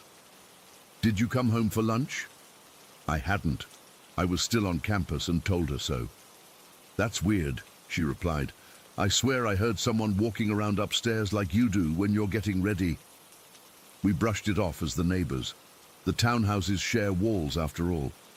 But then it happened to me too. I was studying in my room when I heard Jessica's distinctive footsteps coming up the stairs. She has this habit of taking the stairs two at a time and then walking straight to the bathroom. I heard the bathroom door close, but when I went to ask her something about dinner plans, no one was there. I texted her immediately, and she was still at the library. These incidents started happening more frequently. We'd hear each other moving around when we were both out of the house. At first, we thought maybe someone had a key, the landlord or maintenance, but nothing was ever disturbed. Everything was exactly as we left it. Then came the night that really scared me. It was a Tuesday, and Jessica had a late lab. I was alone in the house working on a paper in the living room. I have this habit of whistling when I'm concentrating, a weird quirk I've had since childhood. It's a specific little tune, just a few notes that I repeat without realizing. I was deep in my work when I heard it, my exact whistle coming from the kitchen. The exact same pitch, pattern, everything, like a recording of myself. I froze, my hands hovering over my laptop keyboard. "Hello?" I called out, thinking maybe Jessica had come home early. No answer. I tried to rationalize it. Maybe it was the TV, but it wasn't on. The radio, also off. I sat there, my heart pounding, trying to convince myself I'd imagined it. Then I whistled again, deliberately this time, testing. The whistle came back immediately from the kitchen, perfectly mimicking me. Same notes, same rhythm, same everything. I grabbed my phone and called my sister Emma, who lives just 3 houses down in another student rental. I was trying to sound calm, but she could tell I was freaked out. "Can you please come over, like right now? Something weird is happening and I don't want to be alone." She must have heard the panic in my voice because she was at my door in under 2 minutes. I hadn't moved from my spot on the couch. "What's going on?" she asked as she came in. I explained about the whistling while we stood in the entryway. She looked skeptical but concerned. "Let's check the house," she suggested. I grabbed a can of wasp spray from under the kitchen sink. It was the closest thing to a weapon we had, and we slowly went through every room. The whole time I kept telling Emma, "Don't whistle. Whatever you do, don't whistle."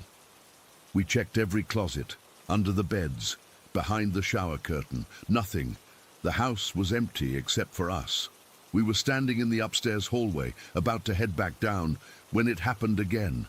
My whistle, coming from downstairs. Emma's eyes went wide. "Was that you?" she whispered. I shook my head, feeling sick. "That's my whistle. Exactly my whistle." We stood frozen, listening. The house was silent again. "Maybe it's some kind of echo," Emma suggested, but she didn't sound convinced. We went back downstairs and checked every possible explanation. Was it coming from outside? The neighbors? A bird? But deep down, I knew. Whatever was making that sound was in the house with us. Emma stayed with me until Jessica got home around 10 that night. I told Jessica everything, and though she tried to stay rational, I could tell she was spooked too.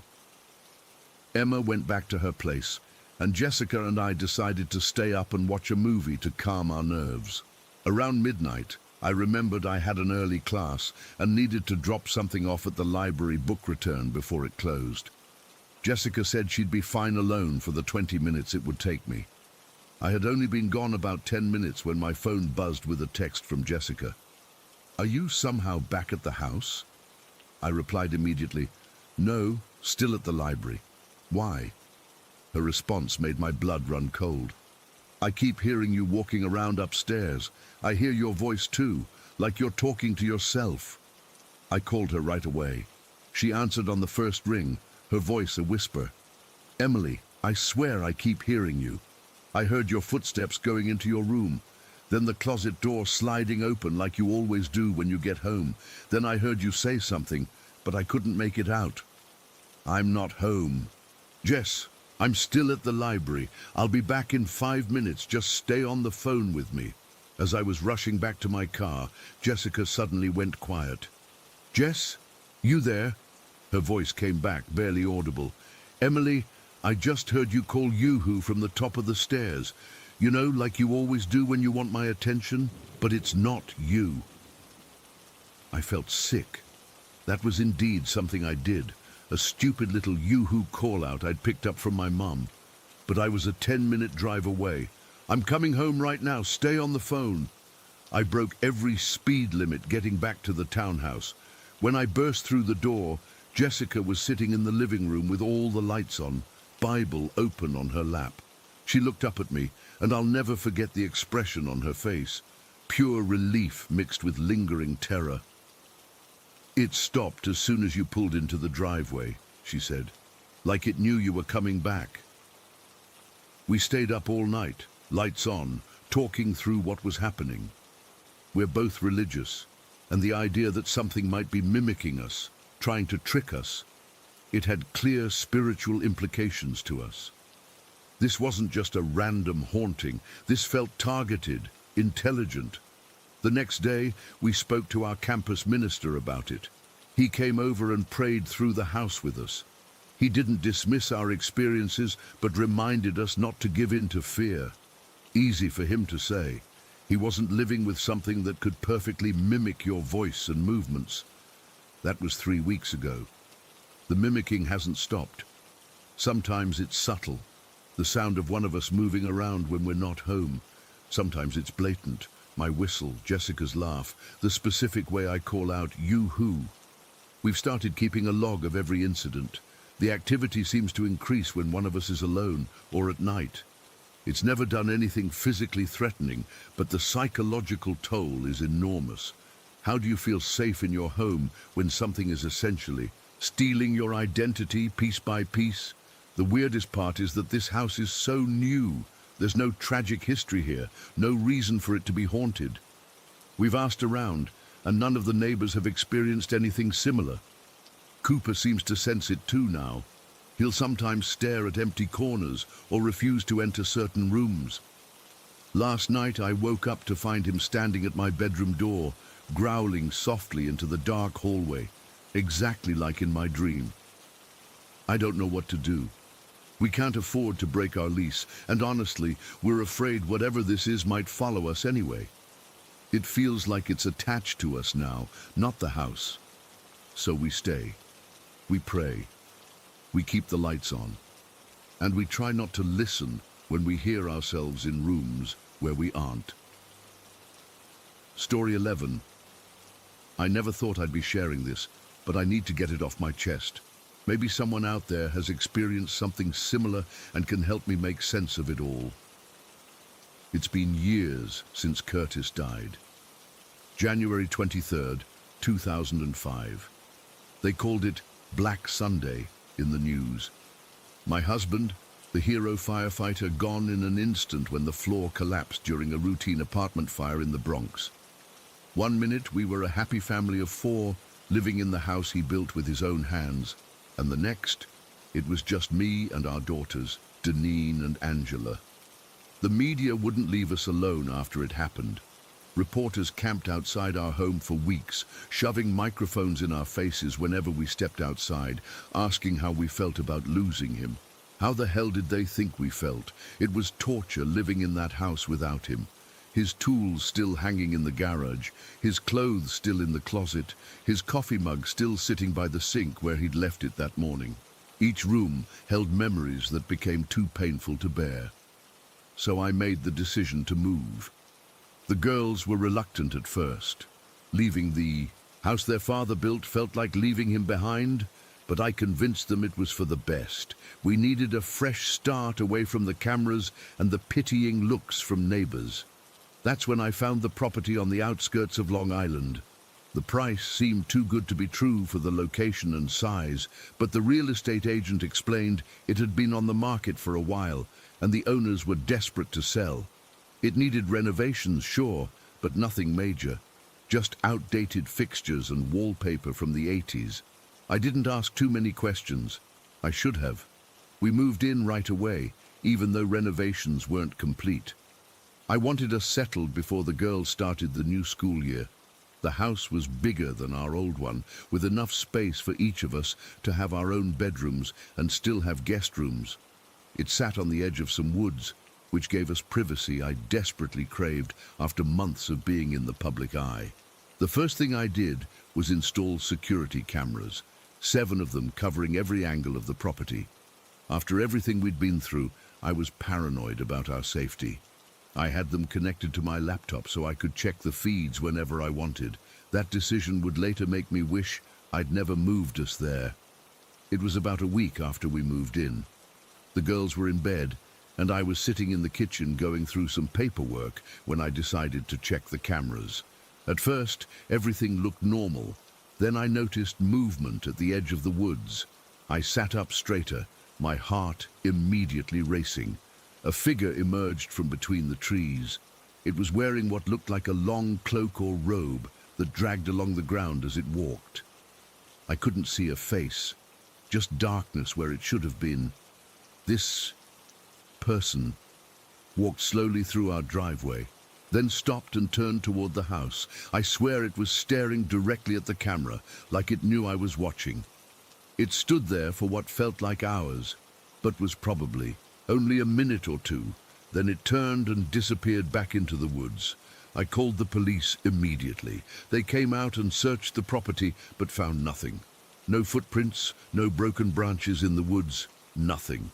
The officer suggested it might have been a teenager playing a prank. I wanted to believe him, but something in my gut told me it wasn't that simple. That same night, Angela came to my room at around 3 in the morning. She was pale and shaking. "Mom, there's something in my wall," she whispered. I told her she was just hearing the house settling, but she insisted. "It's tapping, like someone's knocking from inside the wall." To humor her, I went to her room. At first, I didn't hear anything. Then, faintly, there it was. Tap, tap, tap. Coming from the wall her bed was against. I told myself it was probably just plumbing or maybe even a small animal that had gotten into the walls. The house was old, after all. I moved her bed to the opposite wall and told her to try to get some sleep, but the tapping continued. It got louder, more insistent. Angela put her ear against the wall to try to figure out what it was, and she said there was suddenly a loud thud that hurt her ear. She jumped back, terrified. Meanwhile, Deneen was having her own weird experience. She heard knocking on her bedroom door, but when she opened it, No one was there. This happened 3 times that night. On the 3rd time, she swore she saw a shadow moving down the hallway. The next morning, the girls were comparing their experiences at breakfast when I walked in. I overheard them and immediately shut down the conversation. I told them it was an old house, making old house noises, and they shouldn't let their imaginations run wild.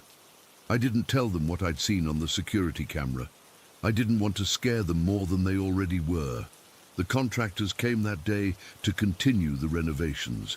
They were tearing out the old wallpaper in what would be my home office when one of them called me in to see something. Behind the wallpaper, scratched into the drywall, was a pentagram. Not just one, there were several, all crudely etched into the walls. "Lady, what kind of place did you buy?" the contractor asked, half joking. I laughed it off, saying teenagers must have done it before we moved in. But inside, I was freaking out. Later that afternoon, I had to run to the hardware store to pick up some supplies. Angela stayed behind to clean out the refrigerator, which still had some of the previous owner's food in it. Deneen was at a friend's house. When I got back about an hour later, I found Angela locked in her bedroom, crying hysterically. It took me 20 minutes to calm her down enough to tell me what happened. She said she was cleaning the fridge when she felt like someone was watching her. She turned around, but no one was there. She went back to cleaning, and suddenly all the utensils in the drawer next to her started rattling. Before she could react, they were thrown across the kitchen, landing all over the floor. She said it sounded like someone was throwing them in anger. I went downstairs to check, and sure enough, forks, knives, and spoons were scattered everywhere. I tried to rationalize it. Maybe the drawer was unbalanced and fell out, but the drawer was still intact, just empty. The renovations continued over the next few days. The workers found more weird stuff, strange symbols carved into the support beams in the attic, and a small journal hidden inside one of the walls.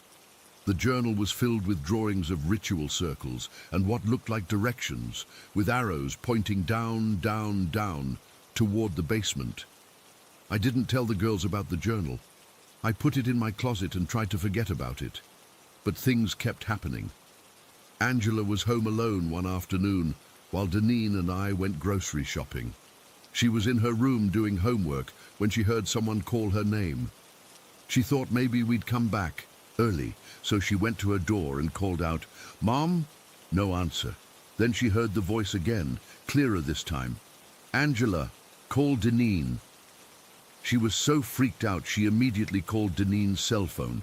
Right as Deneen answered, we heard her scream from the bathroom of the grocery store. When she came out, she was shaking. She said she'd been washing her hands when she saw a hand hit the shower glass in the reflection of the mirror. She turned around, but no one was there. Then she heard a man's voice say her name right before Angela's call came through. That night, I finally told the girls about the cloaked figure I'd seen on the security camera. We were all terrified but didn't know what to do. We couldn't afford to move again so soon, and part of me still wanted to believe there were logical explanations for everything. But what happened the next day made it impossible to deny something was very wrong with that house. I was at work, and Deneen was at soccer practice. Angela was home alone, listening to music with her headphones on, eyes closed. She felt something was off and opened her eyes. Nothing looked different, but the feeling persisted. Then she heard banging coming from inside her closet. She froze, unable to move as the closet door slowly opened by itself. From inside emerged something.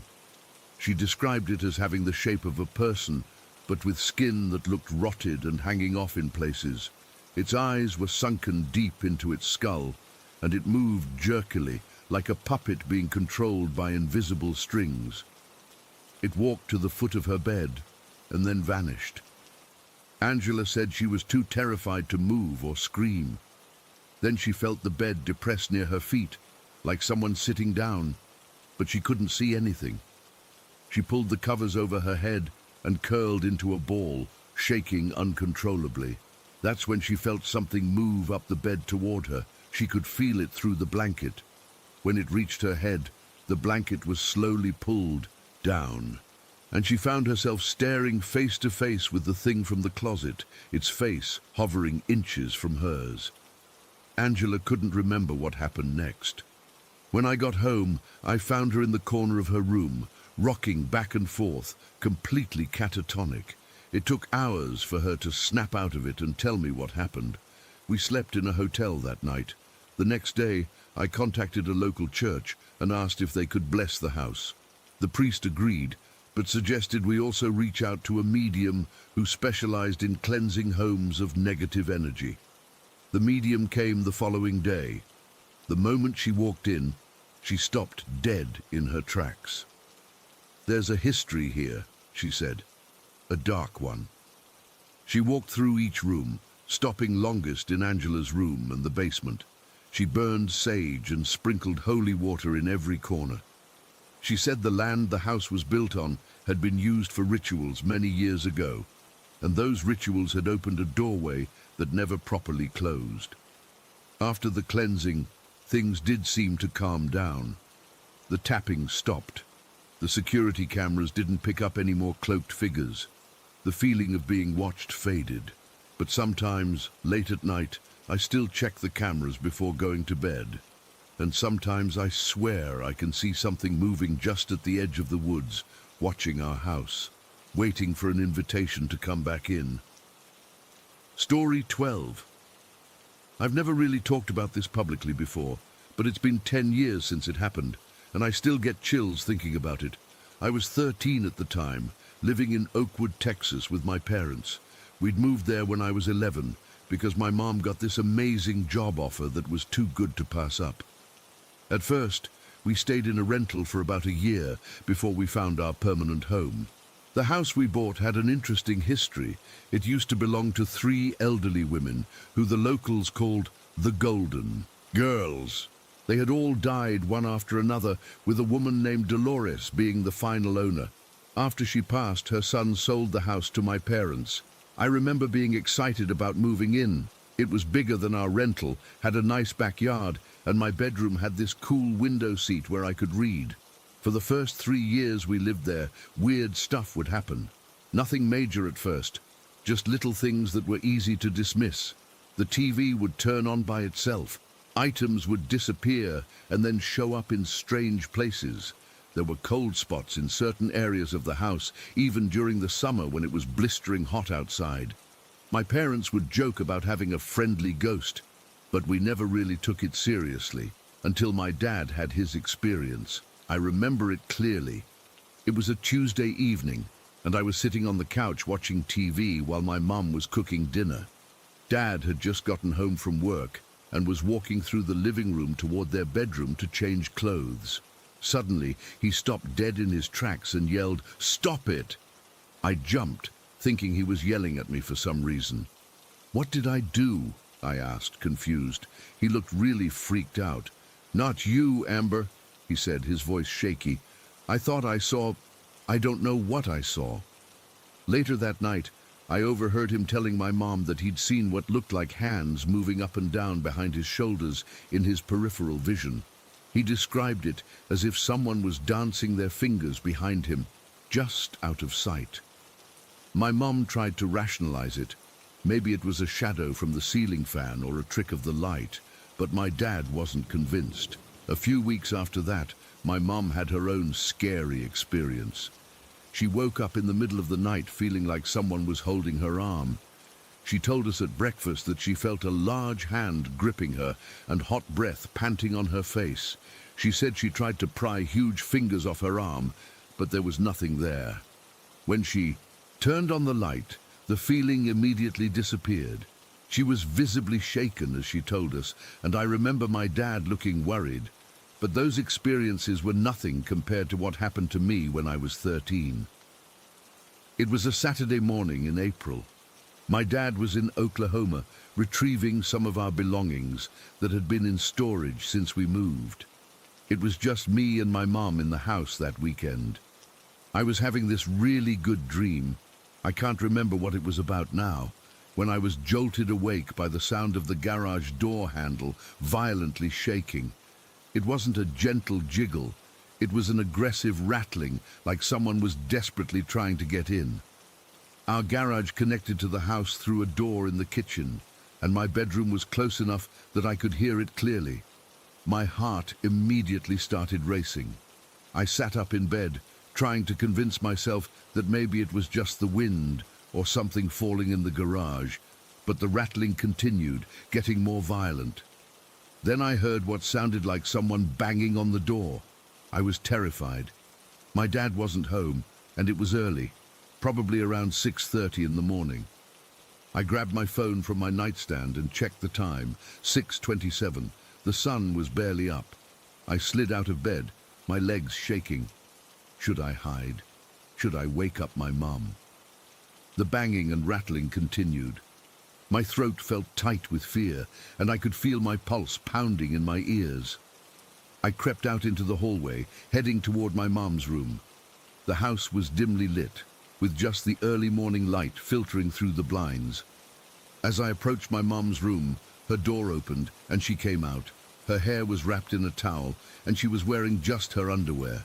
She had mascara smudges under her eyes, like she hadn't washed her face properly before bed, and she was squinting without her glasses. She looked groggy, like she'd just woken up. "Mom," I whispered urgently, "I think someone's trying to break in through the garage." I expected her to panic, to grab a phone and call the police, or at least to look scared, but instead she just looked at me with this weird, calm expression. "What are you talking about?" she asked, her voice flat and unconcerned. "The garage door. Someone's trying to get in," I insisted, my voice rising with panic. She just shrugged and said, "It's probably nothing," before turning around and going back into her bedroom, closing the door behind her. I stood there in the hallway, completely confused and even more terrified. Why wasn't she worried? Had she not heard it? The rattling had stopped while we were talking, but I was still scared out of my mind. I ran back to my room and hid in my closet, clutching my phone. My hands were shaking so badly I could barely dial my dad's number. When he answered, I tried to explain what was happening through my tears. "Dad, someone's trying to break in through the garage and Mom doesn't care," I sobbed. "What? Where's your mother now?" he asked, immediately alert. "She went back to her room. She just dismissed it like it was nothing." "That doesn't sound like her," my dad said, sounding worried. "Listen, Amber, call 911 right now. I'm going to call our neighbor, Joe. He has our spare key. Try to get out of the house through the back door if you can. Stay on the line with the emergency operator. I'll call you right back." I hung up and immediately dialed 911. A dispatcher answered, and I tried to explain the situation as calmly as I could, which wasn't very calm at all. I was crying and probably not making much sense, but I managed to give our address and explain that I thought someone was breaking in. The dispatcher kept me on the line and told me police were on their way. She asked me where I was in the house and if I could safely get out. I told her I was going to try to leave through the back door, as my dad had suggested. I crept out of my closet, still on the phone with 911. I peeked out of my bedroom door to make sure no one was in the hallway. It was quiet now, no more rattling or banging. I tiptoed down the hall, past my mom's closed door, and toward the back of the house. As I approached the kitchen, I heard voices. My stomach dropped. Had they gotten in? But then I recognized one of the voices. It was my mom. The other belonged to our neighbor, Joe. I turned the corner and froze. My mom and Joe were standing in the kitchen, and the front door was wide open. My mom was fully dressed now, wearing jeans and a t-shirt, her hair down and dry, with her glasses on. There was no sign of the towel, no smudged mascara. She looked like she had been up and dressed for hours. "Amber, there you are," she said, looking confused. "Why didn't you answer the door when I knocked? I went out to get groceries and forgot my key. I had to go get Joe to let me in." I stood there, unable to speak. The phone was still pressed to my ear, the 911 dispatcher asking if I was okay. I finally managed to stammer, "I'm sorry. I think this was a misunderstanding. I'm safe. There's no intruder." I hung up and stared at my mom. "But you were just here," I said. "You came out of your room. Your hair was in a towel and you weren't wearing your glasses. You had mascara under your eyes. My mom's face went pale. Amber, that's impossible. I left the house at 6 this morning to go to the grocery store. I forgot my key and couldn't get back in. I've been knocking for almost 20 minutes before I went to get Joe. Joe nodded, confirming her story. Your mum came to my house about 10 minutes ago, pretty upset that she couldn't get in and that you weren't answering. I felt sick. But I saw you, I insisted, my voice shaking. We talked in the hallway. I told you someone was trying to break in through the garage, and you said it was probably nothing. My mom shook her head slowly, looking more and more disturbed. Amber, that wasn't me. I swear to you I wasn't in the house. Just then my phone rang. It was my dad. I answered and quickly explained what had happened. He said he was coming home immediately and to stay with Joe and Mom until he got there. The police arrived a few minutes later, responding to my 911 call. They searched the house, but found no signs of forced entry or anyone hiding inside. They probably thought I was just a hysterical kid who had a bad dream. But I know what I saw that day. I saw my mother, or something that looked exactly like her, in our hallway. Whatever I saw wasn't human, it wasn't real, but it was there. We stayed in that house for several more years before my dad got transferred to another city for work. During that time, we experienced more strange things. Footsteps when no one was there, doors opening and closing on their own, items moving around. But nothing ever compared to what happened that morning. I'm 23 now, and I still get goosebumps thinking about it. My parents believe me because they had their own experiences in that house. We've talked about it over the years, trying to make sense of it. My personal theory is that it was Dolores, the last of the Golden Girls who owned the house before us. Maybe she was playing some kind of twisted trick on me, whatever it was that pretended to be my mother that morning. It's the reason I still sleep with a nightlight, why I triple-check that my doors are locked, and why I'll never live alone. Some people might think I'm making this up, or that I dreamed the whole thing, but I know what I saw, and I know that whatever was in our house that day wasn't my mother. Story 13. I've never been the type to believe in curses or hexes. I mean, I was raised Christian but drifted away from it in my teens.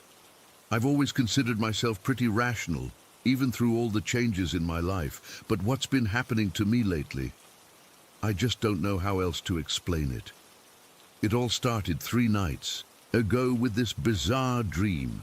I was in a relationship with this older Muslim woman, which is strange because I've never dated a woman before, let alone someone of a different faith. We were attending this lecture on Rosicrucianism together. I remember feeling confused in the dream because I knew nothing about Rosicrucianism, yet there I was, nodding along like I understood everything. Then out of nowhere, Justin Bieber showed up. I'm not even a fan, but he was there, just casually walking around. The dream shifted, and I found myself in this hallway with several doors, each marked with different religious symbols. I was drawn to the one with the Star of David. I'm not Jewish, so again, strange. When I opened it, I saw my dad inside, but not quite my dad. His face was slightly wrong, eyes too hollow. He was frantically packing a suitcase, not acknowledging me at all. The worst part came next. I wandered into this gift shop, and this ancient-looking man behind the counter tried to sell me this black crystal necklace. When I looked closer, I could see what looked like specks of blood suspended inside it. His fingernails were yellow and curved, and when he smiled, his teeth were blackened. He kept insisting, I take it, that it was made just for me. I woke up in a cold sweat at 3:15 in the morning. The dream felt so real that I texted my friend Megan about it the next morning. That's when things started getting freaky. She immediately called me, sounding worried. Becca, being offered items in dreams, especially by shopkeepers, that's a sign someone's trying to hex you, she said, especially if they're trying to get you to accept gifts or food. If anyone ever offers you desserts in dreams, that's another bad sign. I laughed it off at first, But then I started thinking about two people from my past. There was Darren, who I was friends with for about a year during college. He was deep into what he called left-hand path magic, and always had these weird books about summoning entities. We had a falling out after I caught him going through my purse once. Before I cut him off, he looked me dead in the eyes and said, "If you ever betray me, I'll make sure something follows you home." I thought it was just dramatic bullshit at the time. Then there was my ex, Jason. We dated for 6 months, and he considered himself a Satanist. Not the modern philosophical kind, but the creepy, ritualistic type. He once asked for a vial of my blood to strengthen our connection. When I refused, he started collecting strands of my hair from my hairbrush. After we broke up, he kept texting me at exactly 3:15 in the morning for weeks. Just thinking about that time in my life makes my skin crawl, but I'd put all that behind me, or at least I thought I had. Yesterday is when things really went off the rails. I work at this small bookstore in Millbrook. It's usually quiet, especially on weekdays. Around noon, this middle-aged woman came in looking for self-help books. As I was ringing her up, she suddenly froze and stared at me. "Your voice," she said. "You sound exactly like my friend Mark, who passed away last year. The exact same inflection. That hit me hard because I'm a detransitioner. I was on hormones for about 2 years, which deepened my voice. Even though I stopped treatment over a year ago, my voice never fully went back to a typical female range. I'm usually self-conscious about it, but this was different. It wasn't just that she noticed my deeper voice. It was the certainty in her eyes that I sounded like her dead male friend. "I'm sorry for your loss," I mumbled, trying to stay professional. "No, you don't understand," she insisted, leaning in closer. "It's uncanny, like he's speaking through you." I just handed her the receipt and she left, but I felt sick to my stomach. I took my break early and sat in the back room trying to calm down. Maybe it was just a coincidence, right? But then, around 4 in the afternoon, this tall guy with a patchy beard came into the store. He didn't browse or anything. He just stood near the entrance, staring at me. At first, I thought he might be trying to shoplift, so I asked if he needed help finding anything. He didn't respond, just kept staring. Then, without breaking eye contact, he slowly licked his palm, from the base all the way to his fingertips.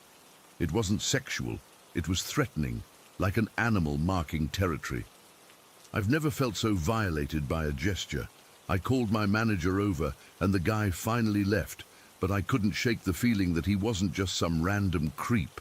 It felt personal, like he was sent there specifically for me. When I got home that evening, I noticed my apartment felt different. Nothing was visibly wrong or out of place, but the air felt heavier, like when you walk into a room where people have been arguing. My cat, who usually greets me at the door, was hiding under the bed and wouldn't come out no matter what treats I offered. I tried to distract myself by making dinner, but when I opened the fridge, all my food had this faint sour smell.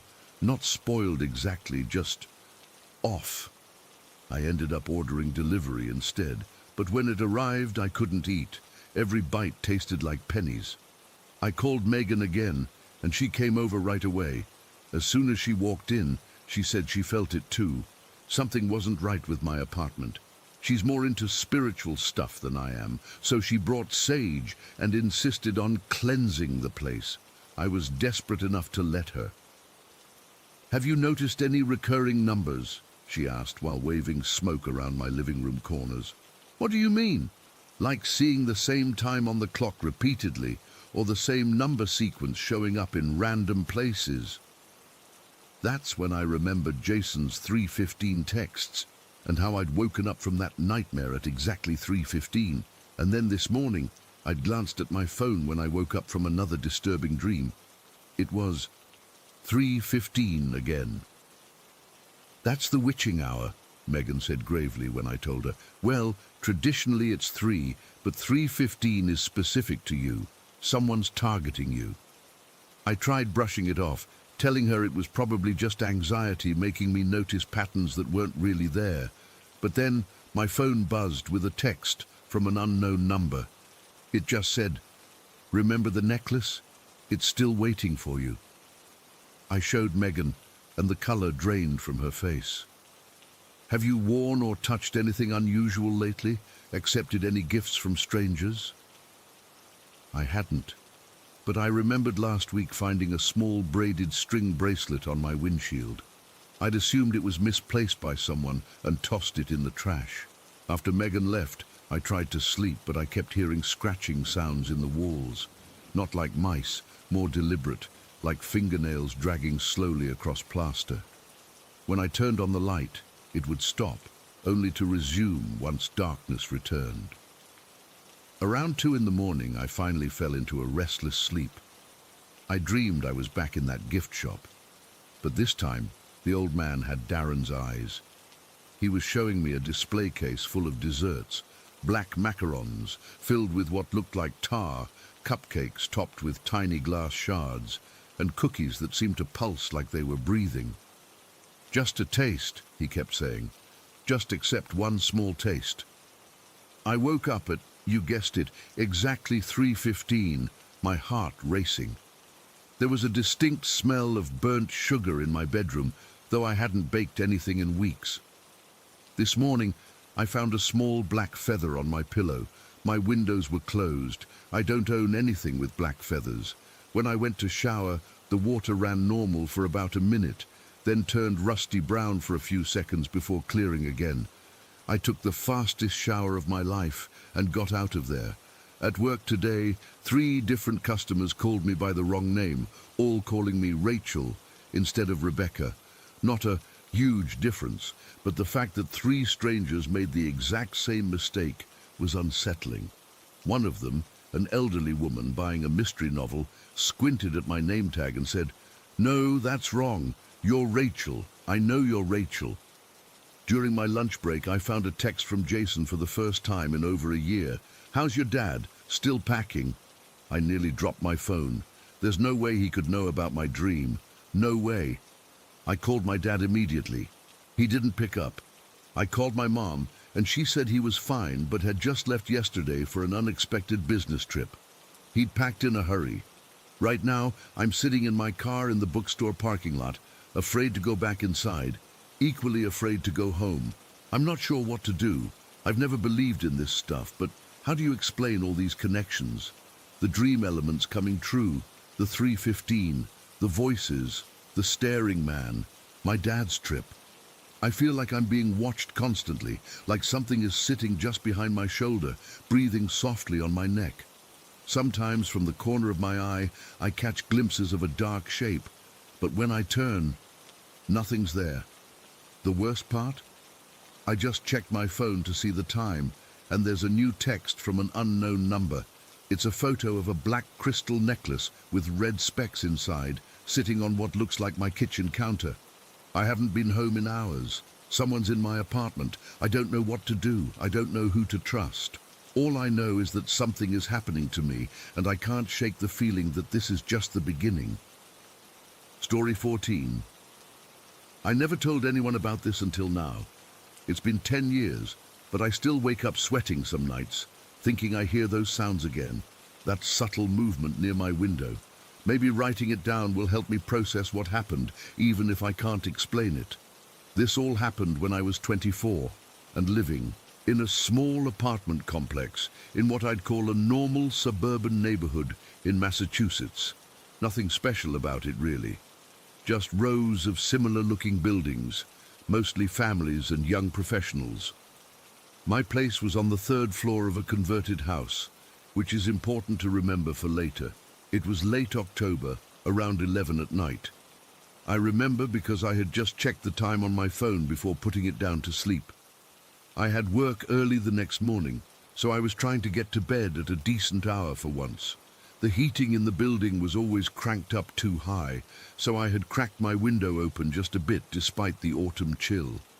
I was in that half-asleep state where your thoughts start to blend into dreams when I heard it, a light scratching sound coming from my window. At first, I thought it was just the tree branches outside, but something about it felt deliberate. like fingers slowly dragging across the glass. When I opened my eyes, I saw something that made my stomach drop. The blinds, those cheap white vinyl ones that came with the apartment, were curving upward from the bottom, like something was pushing them from the outside. Just a slight curve, but enough that I could see it clearly in the dim light coming from the street lamp outside. I froze. My brain was desperately searching for a logical explanation. Maybe it was the wind pushing the blinds, or maybe a raccoon had somehow climbed up the side of the building. But deep down, I knew it wasn't either of those things. I watched, completely paralyzed, as the blinds lifted higher, creating a gap at the bottom. Then I saw what looked like fingers, pale, unnaturally long fingers, slip under the blinds and into my room. They were grayish-white, like someone who hadn't seen sunlight in years. The window slowly opened wider. My heart was hammering so hard I could feel it in my throat. I wanted to move, to scream, to do anything, but I was completely frozen in place. That's when it started, coming in. It crawled through head first, moving on all fours in a way that wasn't quite right. Its movements were fluid but wrong somehow, like it had too many joints, or they bent in directions they shouldn't. The thing had long, stringy hair that hung down around where its face should have been. The hair was almost colorless, not blonde or white, but absent of pigment altogether. As it pulled itself completely into my room, I could see it was humanoid, but definitely not human. Its limbs were too long, its body too thin. It wore what looked like tattered, dirty clothes that hung off its frame. That's when it sensed me watching. It stopped moving completely, becoming unnaturally still in a way that made my skin crawl. Then slowly, God, so slowly, it turned its head toward me. I'll never forget what I saw. Where a face should have been, there was nothing. Just smooth, featureless skin stretched over what should have been eyes, nose, and mouth. Like a mannequin, but organic, living. The only indication it had a front to its head at all was the way the hair parted around where a face should be. Something in me finally snapped. Pure survival instinct kicked in, and I launched myself out of bed. I didn't even feel my feet hit the floor. I was just suddenly in the hallway, heart pounding, gasping for breath. I grabbed the baseball bat I kept by my front door, living alone as a single guy in the city, you take precautions, and forced myself to go back to my bedroom. When I flicked on the light, my room was empty. The window was closed. Not just closed, but locked from the inside, exactly how I usually keep it. The blinds were perfectly normal, nothing was disturbed. If it weren't for the fact that I was standing there shaking, bat in hand, I might have convinced myself it was just a nightmare. But I knew what I saw, and what made it even more terrifying was that I lived on the 3rd floor. There was no fire escape outside my window, no ledge, nothing. Just a straight drop to the concrete below. Whatever had crawled into my room had either scaled a flat wall or, I don't know, appeared there somehow. I didn't sleep the rest of that night. I sat in my living room with all the lights on, the bat across my knees, jumping at every creak and settling noise the building made. When morning finally came, I was exhausted but relieved. I spent the next few days trying to rationalize what happened. Maybe I had been dreaming and sleepwalked to get the bat. Maybe I had some kind of waking hallucination. I looked that up, and apparently it can happen when you're falling asleep or waking up. I almost convinced myself that's what it was. Then, about 3 weeks later, I was sitting on my small balcony having a beer at sunset. It was one of those clear, cold November evenings where the sky turns amazing colors. I was looking out at the apartment building across from mine, about 50 feet away, when I noticed something odd. There was a head peeking over the roof edge. Just for a second, so briefly I almost missed it. But what caught my attention was the pale color and the long, stringy hair. It was looking right at me, or at least facing my direction, since I couldn't see any eyes. Then it slowly sank down behind the roof, like someone lowering themselves. I stood up so fast, I knocked over my beer. By the time I got to the railing of my balcony for a better look, there was nothing there. I stood watching for almost an hour, but whatever it was didn't reappear. That night, I double-checked every window and door in my apartment. I even pushed my dresser in front of my bedroom window. I told myself I was being ridiculous, but I couldn't shake the feeling that the thing, whatever it was, had found me again. I started noticing other things too. Sometimes I'd come home and things in my apartment would be slightly moved. Not enough to be certain someone had been there, but enough to make me wonder.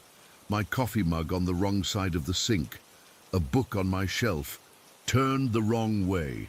My shower curtain closed when I always leave it open to prevent mildew. About a month after the first incident, I was having drinks with my friend Tyler, who's into all kinds of supernatural stuff. After a few beers, I broke down and told him what happened. I expected him to laugh or tell me I was losing it, but he got really serious. "Sounds like you encountered a forest spirit," he said. "They're drawn to certain people. They don't mean harm usually, but they're curious about humans." "Forest spirit?" "I live in the suburbs," I said. Tyler shrugged. "This area was all forest before they built these neighborhoods. Some things don't leave just because humans move in."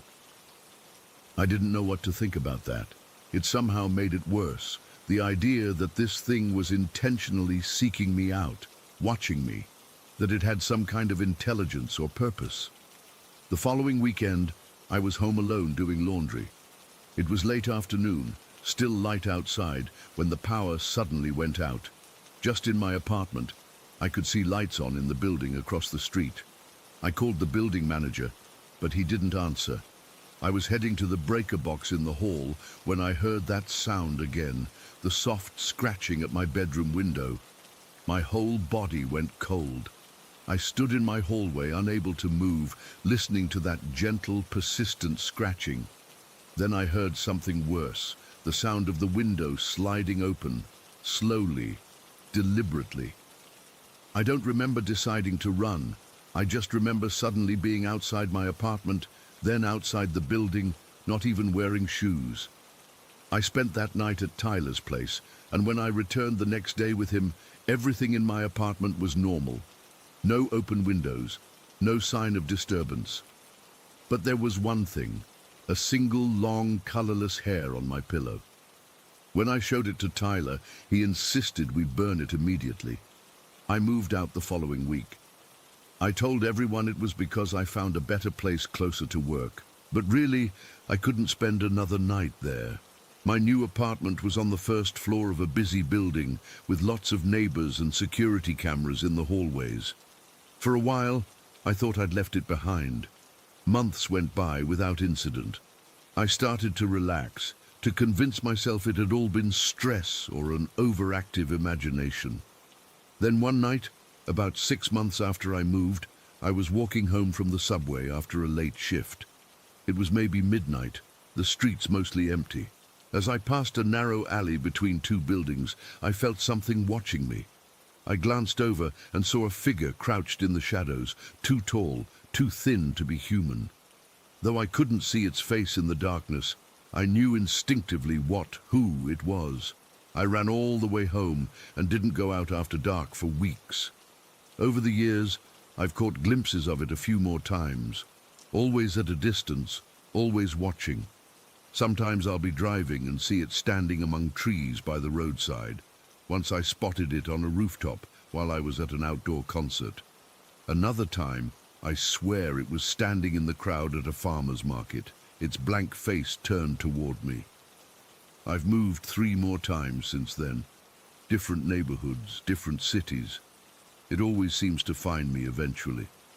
I've done research, read about similar encounters others have had. Some people call these things flesh gates, or skinwalkers, or other names. I don't know what it is or what it wants from me. I just know that it's real, it's out there, and for some reason, it's fixated on me. Last week, I thought I saw it again, standing at the edge of the parking lot outside my workplace. Just for a second, before it stepped behind a van and disappeared. I still don't know if it means me harm or if it's just curious, as Tyler suggested. But I do know this. Once something like that takes an interest in you, it doesn't seem to let go. And even now, 10 years later, I still check my windows before going to bed and keep a baseball bat within reach, just in case. Story 15.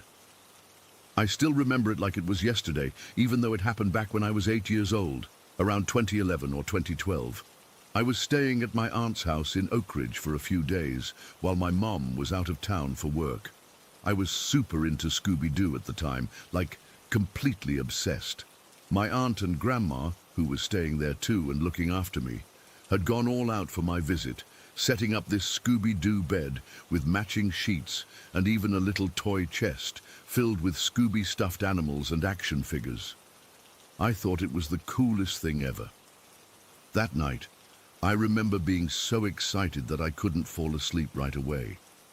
My aunt let me watch TV in the bedroom until I got tired. I was flipping between old episodes of the Super Mario Super Show and Dino Squad. I think I finally dozed off around 9:30 or so with the TV still on. I'm not sure exactly what time it was when I woke up, but the TV was showing static and the room was really dark. My mouth felt super dry and all I could think about was getting something to drink. I'd recently learned how to get my own milk from the fridge, and I was pretty proud of that. I didn't want to wake up my grandma or aunt since they'd both been tired that evening, and I wanted to show I was a big kid who could take care of himself. So I got out of bed, careful not to make any noise. The floor was cold against my bare feet, and I remember wishing I'd worn socks to bed. I had to feel my way to the door, since the only light was the bluish glow from the TV static. When I opened the bedroom door, the hallway seemed different. During the day, the hallway from the guest bedroom to the kitchen was just a short walk, maybe 15 steps at most. But that night it felt so much longer. The darkness in the hallway was thick, like it was pressing in on me from all sides. I couldn't see the end of it from where I stood. There weren't any night lights or anything, and all the doors to the other rooms were closed, which made it even darker. I almost turned back, but I was really thirsty, and I kept thinking about how I'd be able to tell everyone at breakfast that I got my own milk in the middle of the night. So I pushed forward, running my hand along the wall to guide me. The wallpaper felt weirdly textured under my fingers, almost damp, though I knew it wasn't. After what felt like forever, I finally reached the end of the hallway and could see a dim light coming from the kitchen. The living room was between me and the kitchen, and it was completely dark except for that faint kitchen light spilling in. I remember thinking it was weird that the kitchen light was on at all, but I figured maybe my aunt or grandma had left it on for me, just in case I needed something during the night. But the light seemed different, dimmer than I remembered, and kind of yellowish instead of the bright white it usually was. As I crossed through the living room, the floorboards creaked under my feet, and each sound made my heart jump a little. I kept telling myself I was being silly, that I watched too many Scooby-Doo episodes and was just imagining things. I was about halfway across the living room when I noticed something moving near the front door.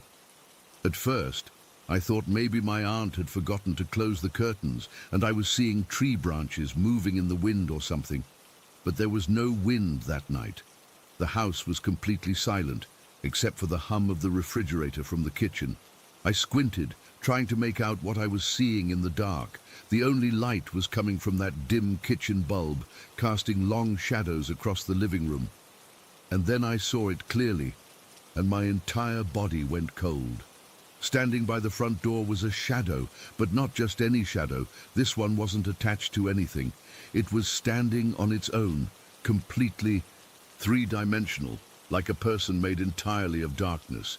It was huge, probably 8 feet tall at least, and definitely shaped like a man. But the weirdest part, the part that still gives me chills when I think about it, was its head. It had this big mass of what looked like curly hair, all wild and sticking out in different directions.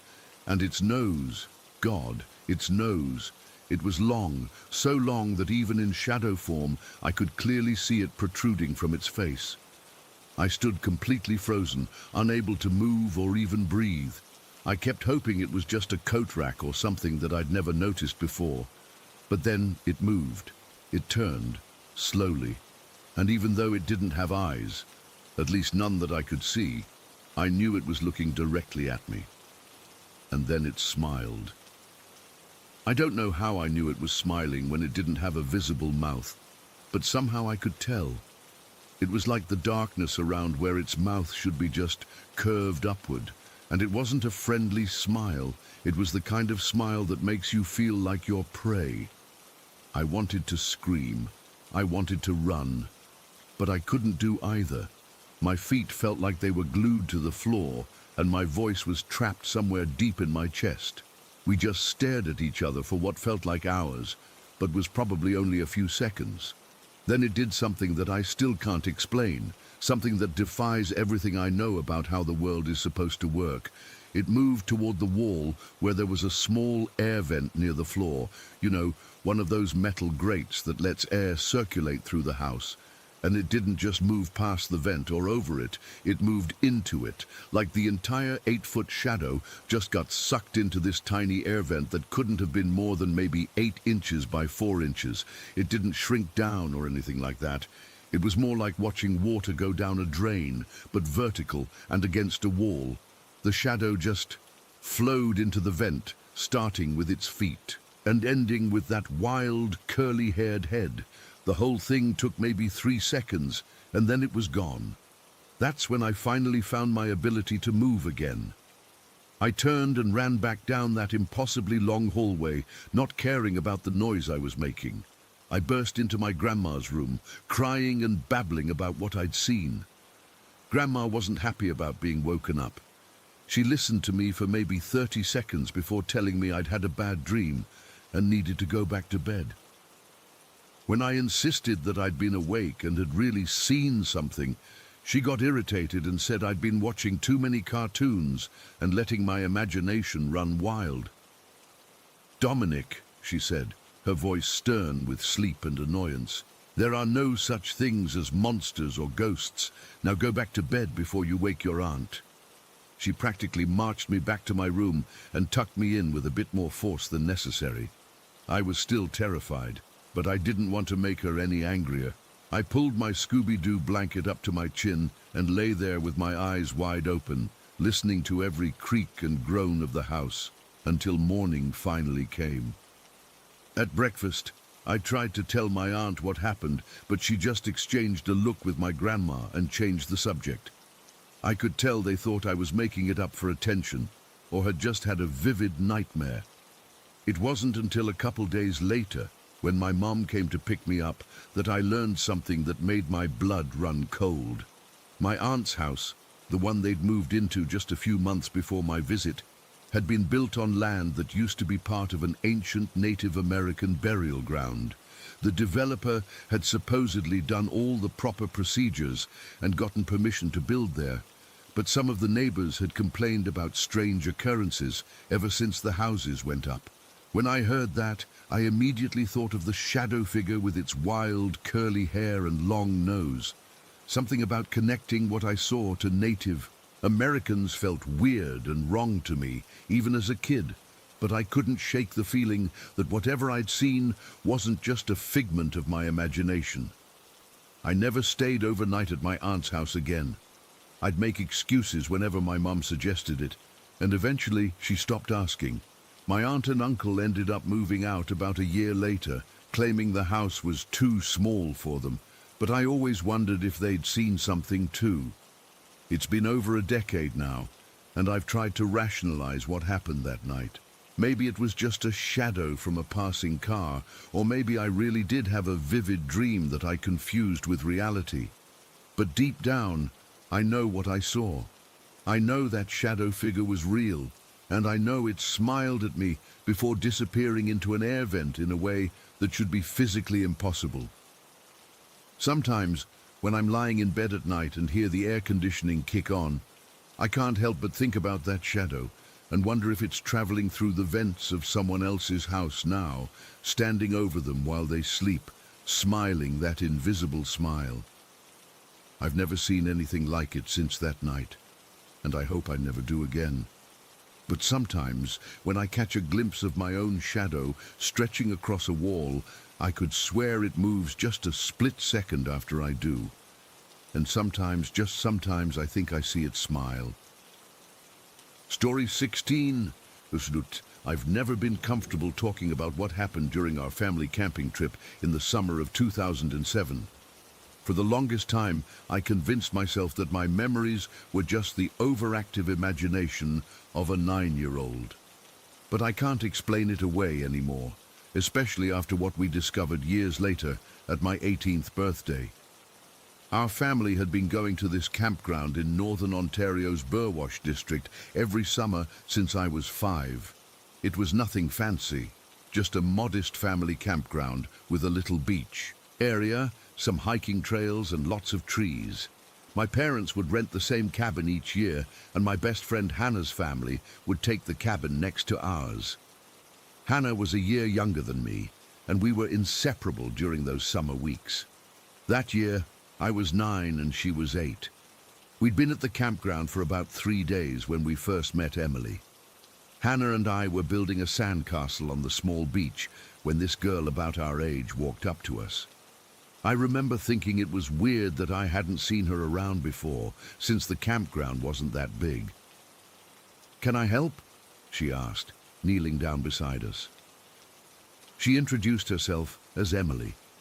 She had these really striking green eyes that almost looked too bright to be real. Her skin was so pale, it was almost translucent, and her shoulder-length brown hair hung perfectly straight, even though it was pretty humid that day. She was wearing a simple white t-shirt and jean shorts, nothing unusual, but she was barefoot. We spent the rest of the afternoon playing with Emily. She knew all these cool games we'd never heard of, and she seemed to know every hidden spot in the campground. When it started getting dark, my mom called us for dinner.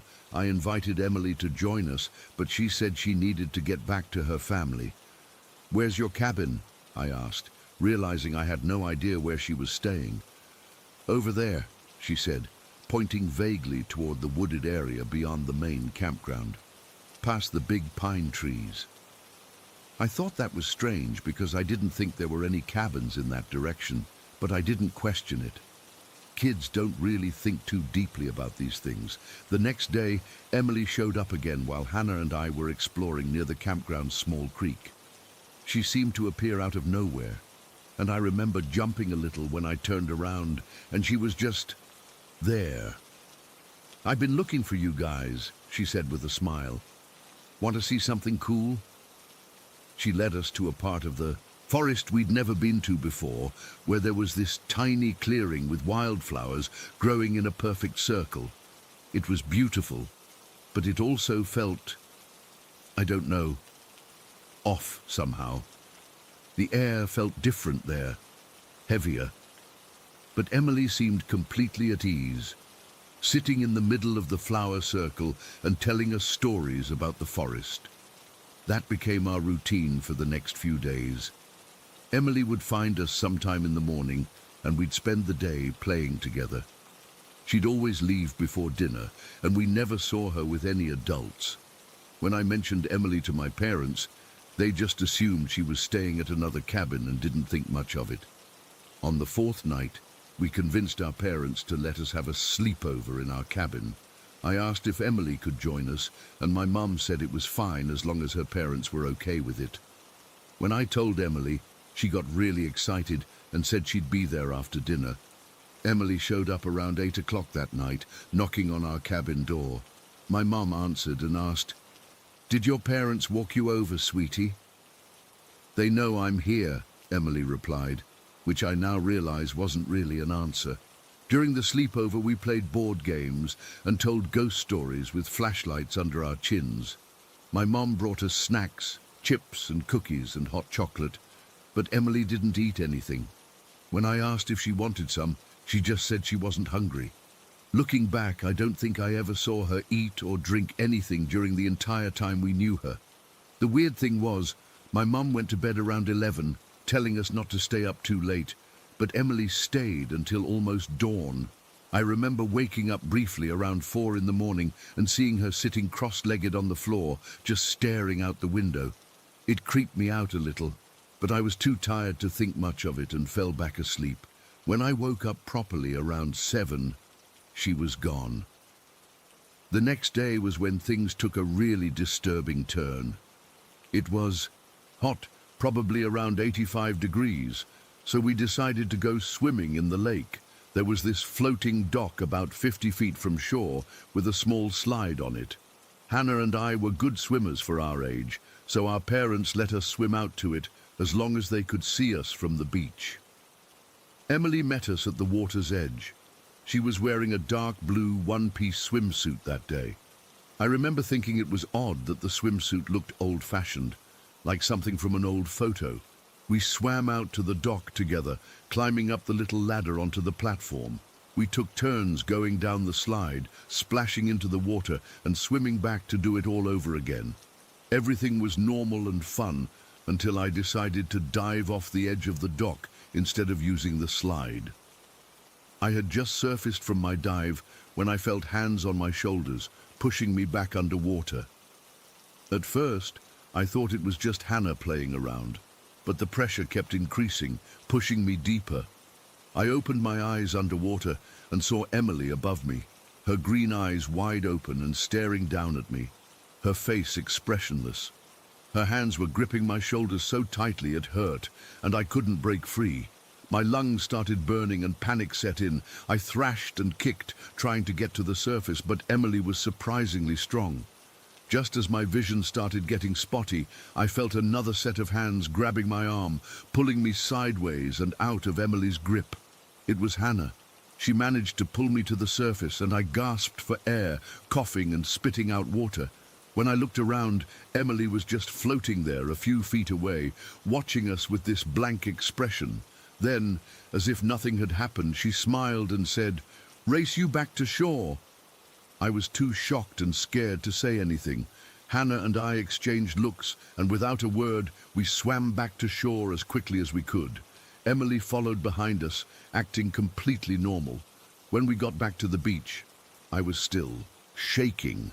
I wanted to tell my parents what had happened, but Emily kept close to us, and for some reason, I felt afraid to speak up with her there. Eventually, Emily said she had to go, and once she was out of sight, I broke down crying and told Hannah what had happened underwater.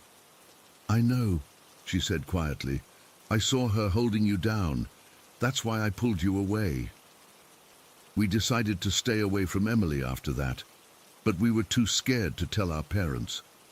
We thought they might not believe us or would just think we were making up stories. The next day was our last full day at the campground. We were leaving early the following morning. Hannah and I tried to avoid the usual places where we'd meet Emily, sticking close to our parents instead. But somehow, around midday, she found us anyway. She acted as if nothing unusual had happened the day before. "I want to show you something special before you leave," she said. "There's this amazing building if you follow the river. It's huge and empty, and we can explore it together." "How far is it?" I asked, not really wanting to go, but too uncomfortable to directly say no. "A few hours that way," Emily pointed downstream. "We'd have to walk along the riverbank for a while, but it's worth it. No adults ever go there." Something about the way she said that made my skin crawl. Hannah and I exchanged glances, and I could tell she felt the same unease. "We can't," Hannah said firmly. "We have to pack today. We're leaving tomorrow." Emily's face changed then, just for a second. Her smile disappeared, and her eyes seemed to darken.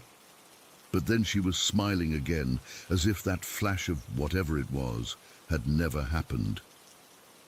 "Maybe next year then," she said lightly. "Promise you'll come back and visit me next summer?" We both nodded, not meaning it at all. Emily stayed with us for a little while longer, but the atmosphere was tense and awkward. Finally, she said she had to go, and we watched her walk away toward the woods. I remember feeling intensely relieved when she disappeared among the trees. That night, Hannah slept over at our cabin again. We pushed our sleeping bags close together and whispered about Emily, trying to make sense of what had happened. "Do you think she really tried to—" Hannah couldn't finish the sentence. "I don't know," I replied honestly. "It felt like it. But why would she do that?" We made a pact that night never to talk about Emily again after we left the campground. It was too weird, too scary, and we just wanted to forget about it. And we did, mostly. Our families went to a different campground the next summer, and as the years passed, the memory of Emily faded into the background, becoming just a strange childhood experience that we rarely mentioned, until my 18th birthday party, 9 years later. My mom had put together a slideshow of photos from throughout my life to show at the party. When it got to the pictures from that summer at Burwash, Hannah and I exchanged a quick glance. We hadn't talked about Emily in years, but I knew we were both thinking about her. After the party, Hannah stayed over, and we went through the photo album with those camping pictures more carefully. That's when we realized something that made my blood run cold. Emily wasn't in any of the photos, not a single one. There were plenty of pictures of Hannah and me building sandcastles, swimming at the lake, sitting around the campfire, all the activities we'd done with Emily, but she wasn't in any of them. "Maybe your mom just didn't take any pictures when she was with us," Hannah suggested, but she sounded doubtful. When my mom came in to say goodnight, I casually asked her if she remembered Emily from that camping trip. "Emily?" She looked confused. "Who's Emily?" "The girl we played with every day at Burwash. She had green eyes and brown hair. She came to our sleepover, remember?" My mom shook her head slowly. "Honey, there wasn't another girl at your sleepover. It was just you and Hannah." "But she was there. You talked to her when she came to the door. You asked if her parents had walked her over." My mom looked genuinely perplexed. "Rachel, I always thought Emily was your imaginary friend. You and Hannah talked about her all the time, but I never saw another girl." After my mom left, Hannah and I sat in stunned silence. Finally, Hannah suggested a test. We each took a piece of paper and wrote down our description of Emily, then compared them. The descriptions matched exactly. Green eyes, shoulder-length straight brown hair, very fair skin, always wore a white t-shirt and jean shorts except for the blue swimsuit at the lake. "This is impossible," I whispered. "How could we have the same imaginary friend?" The next day, driven by a morbid curiosity, we started researching the Burwash area online. What we discovered made everything even more disturbing. The river that Emily wanted us to follow led directly to the abandoned Burwash Correctional Facility, also known as Camp Bison. It had been closed since 1975 and was supposedly haunted. The prison was indeed a few hours downstream from where we'd been camping, just as Emily had said. And it was huge, just like she described. A massive abandoned complex that would have been tempting for curious children to explore, and potentially very dangerous. I still don't know who or what Emily was, or why she tried to drown me that day at the lake. I don't know why she wanted to lead us to an abandoned prison. All I know is that every time I think about her, I get this overwhelming feeling of dread. Sometimes I still dream about her, standing at the foot of my bed with water dripping from her hair, her green eyes too bright, too intense, watching me sleep, just like she did during that sleepover. And in the dreams, she always says the same thing. "You promised you'd come back. I'm still waiting." Story 17. Andihi. I've been hesitating to share this for the longest time. It happened back in July of 2006 when I was just 15, but even now, 17 years later, I still get goosebumps thinking about it. I've only told a handful of people, and every single one of them either laughed it off or gave me that look, you know the one, like I was making it up for attention. I grew up in Mason County, Washington, where everyone knows everyone, and the forests feel like they go on forever. That summer was particularly hot, and I remember spending most days hanging out with my best friend Alex, who lived on the other side of Skokomish Bottoms, this marshy, densely wooded area that separated our neighborhoods. Usually, I'd take the main road to get to his place, which meant biking along the highway for about 45 minutes. But that day, it was a Tuesday, I think. I was running late for our video game session, and I decided to cut through the bottoms instead. It would save me at least 20 minutes, and I'd taken that trail a couple times before with my dad while hunting, so I figured I knew it well enough. The trail wasn't exactly maintained. It was more like a narrow dirt path that hunters and local kids used occasionally, winding through thick woods with swampy areas on either side. In some spots, the trees grew so densely that their branches formed a canopy overhead, blocking out most of the sunlight. I remember grabbing my blue mongoose bike from the garage and throwing my backpack on. Mum was at work, and I left her a note saying I'd be at Alex's until dinner. It was around 3 in the afternoon when I started pedaling down our driveway, the sun high and hot, not a cloud in the sky. The entrance to the trail was about 10 minutes from my house, marked by nothing more than a worn footpath disappearing between two large Douglas firs. As soon as I turned onto it, the temperature dropped noticeably. The forest always felt about 10 degrees cooler than anywhere else, and the air had this damp, earthy smell that filled your lungs. For the first 15 minutes or so, everything was completely normal. The only sounds were my bike tires crunching over twigs and my own breathing as I navigated around roots and mud patches. I remember feeling pretty good, actually. That sense of adventure you get as a kid, exploring somewhere you're probably not supposed to be alone. The trail narrowed as I got deeper in, with the swampy areas creeping closer on both sides. In some spots, I had to carefully steer to avoid my tires sinking into the mud. My dad always warned me about getting stuck out there, saying the bottoms could swallow up a car if it went off-road in the wrong place. I was about 3/4 of the way through. I know because there's this small hill that marks the halfway point, and I'd already passed it, when everything changed. I remember checking my watch. It was 3:37. I was pedaling up a slight rise in the trail when I heard it, a loud crack to my right, like someone had stepped on a thick branch. Then another, and another. Not like a squirrel or raccoon moving through undergrowth, but heavy, deliberate steps crushing fallen branches. I slowed down, stupidly curious. My first thought was that it might be another hunter, even though it wasn't hunting season. I stopped completely, 1 foot on the ground to balance my bike, and turned toward the sound. That's when I saw it. About 30 yards into the trees stood this figure, massive, black, standing completely upright. It's hard to describe how wrong it felt. My brain couldn't process what I was seeing at first. It was tall, way taller than any person I'd ever seen, 7, maybe 8 feet high, and bulky, with broad shoulders that tapered down to a narrower waist. The whole body was covered in what looked like dark fur or hair.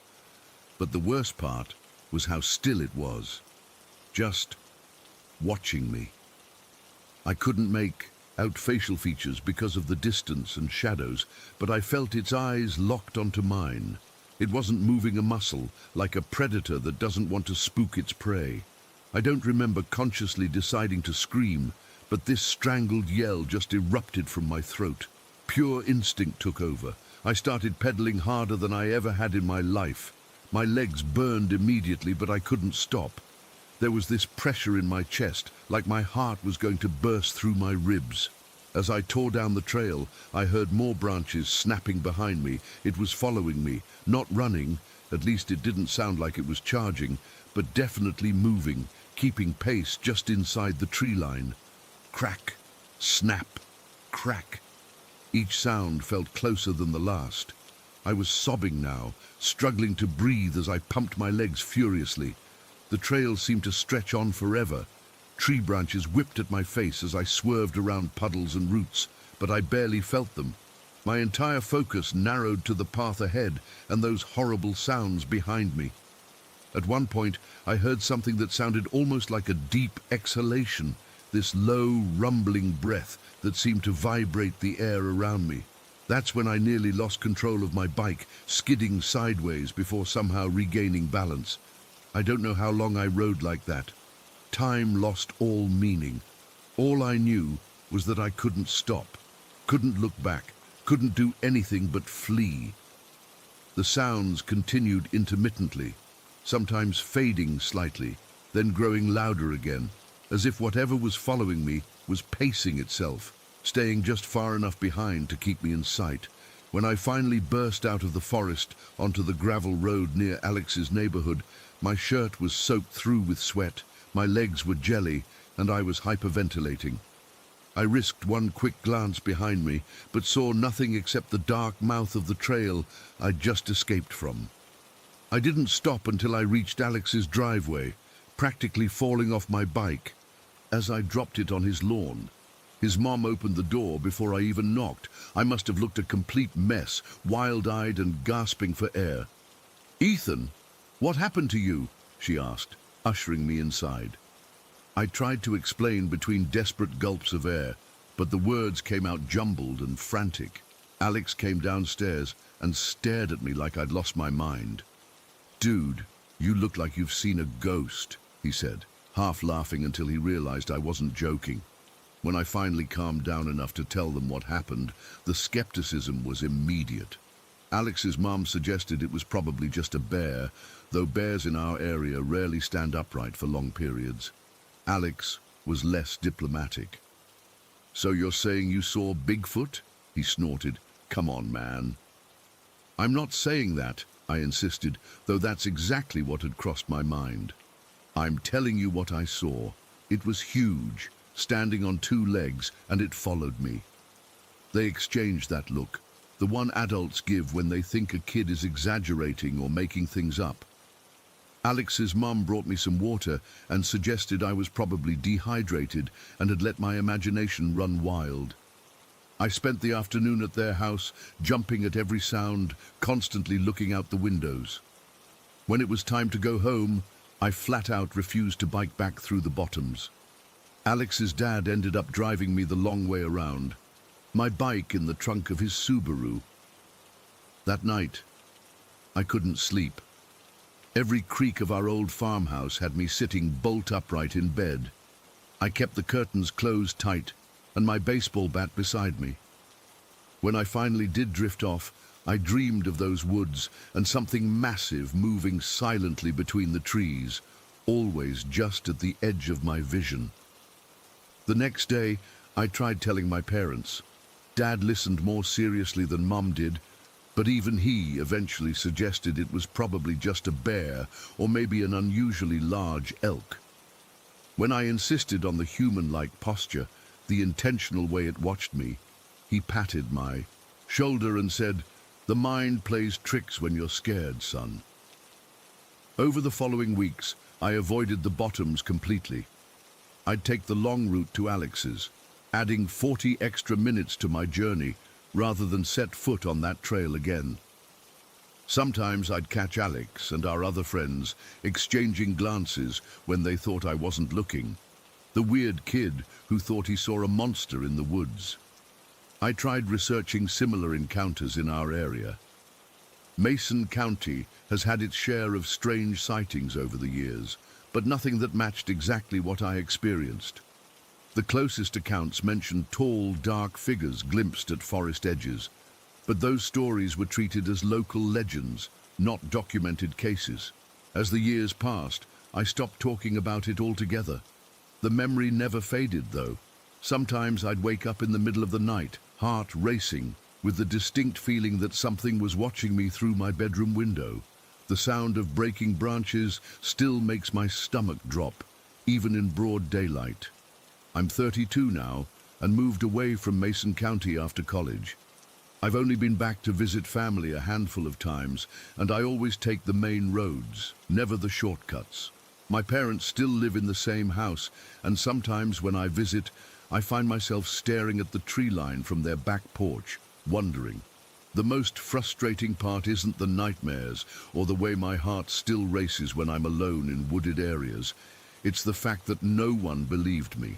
Not my best friend, not my parents, not even the local sheriff when I finally worked up the courage to report it a month later. He wrote something down in a notebook with this bemused smile, probably filing it mentally under teenagers and their imaginations. But I know what I saw that day. I know the difference between fear-induced hallucinations and reality. That thing in the woods was real. It was watching me, tracking me, following me with purpose. Sometimes I wonder what would have happened if I'd fallen off my bike, if I hadn't made it out of those woods before darkness fell. I've never gone back to that specific trail, and I never will. Whatever lives in Skokomish bottoms can keep its territory. But sometimes, when the wind blows just right and carries that damp, earthy scent that reminds me of those woods, I swear I can hear distant branches breaking, like something heavy is moving steadily closer, one deliberate step at a time. Story 18. I still get goosebumps when I think about what happened last year. I've gone over it 1,000 times in my head, trying to make sense of it, but I just can't. It was mid-July, one of those brutally hot summer days where you can practically see the heat rising off the pavement. My mum and I were helping my friend Sarah move into our apartment building.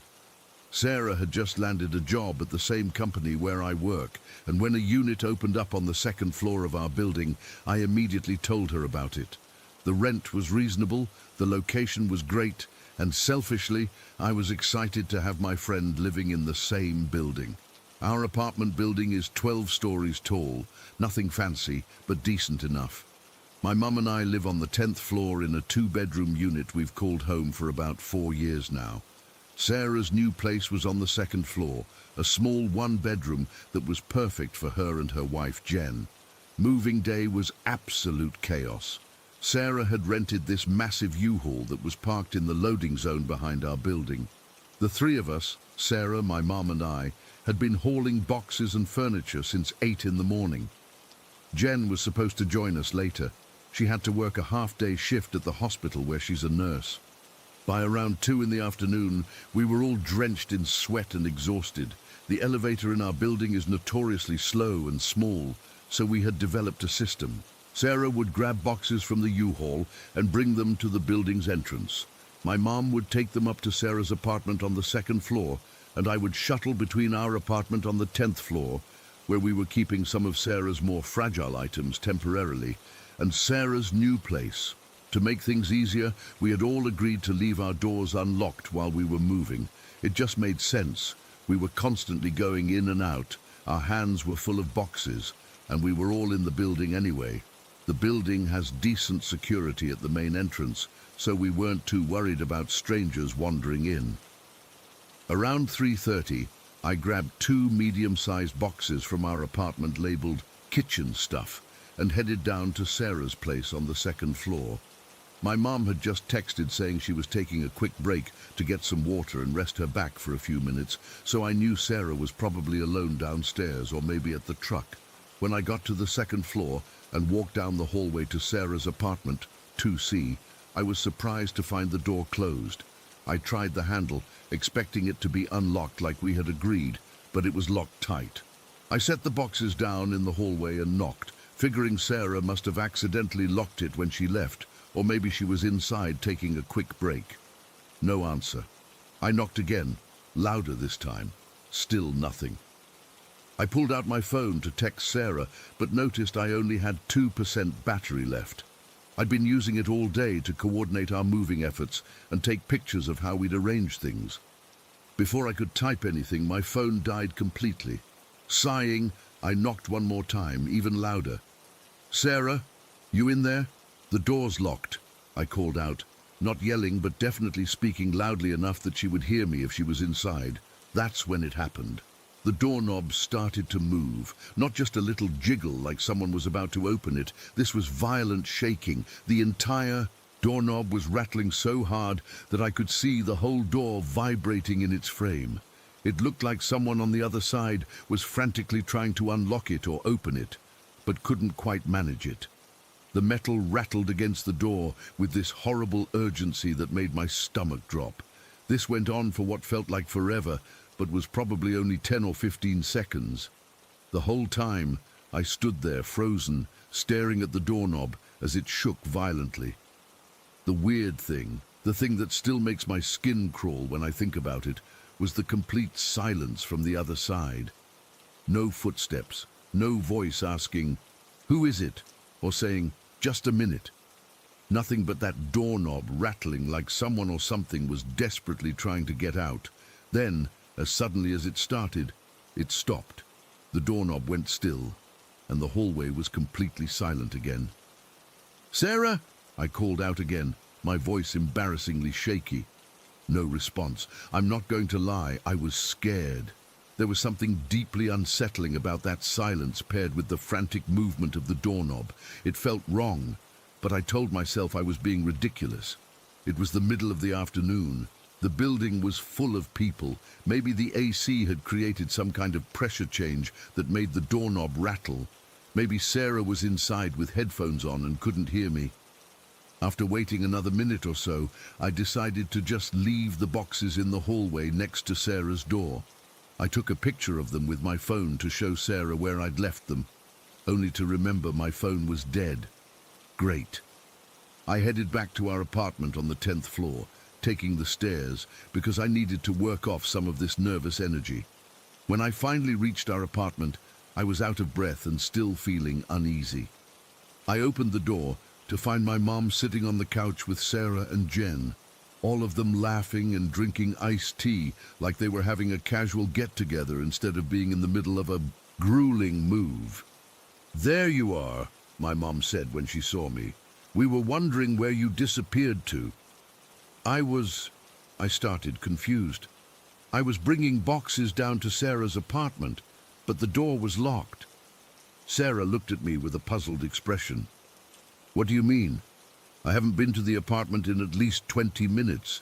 I've been up here helping Jen unpack some of the kitchen stuff." "But someone was in there," I insisted. "The doorknob was shaking like crazy when I knocked, like someone was trying to unlock it from the inside." "That's impossible," Jen said. "I got here about 30 minutes ago, and Sarah came right up to your apartment to show me where you were keeping our dishes temporarily. We haven't been back down since." "And I definitely didn't lock the door," Sarah added. "We agreed to keep them unlocked, remember? I haven't locked it once all day." My mom was looking at me with concern now.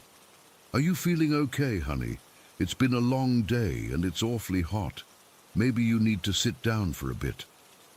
But I knew what I had seen. That doorknob had been rattling like someone was having a seizure while holding onto it. "Did maintenance say they were going to be in the building today?" I asked, grasping at explanations. "Maybe someone from the building went in?" "Not that I know of," Sarah replied. "But let's go check it out." The four of us went down to the second floor. The boxes I had left were still sitting in the hallway outside Sarah's door, exactly where I'd placed them. Sarah tried the door.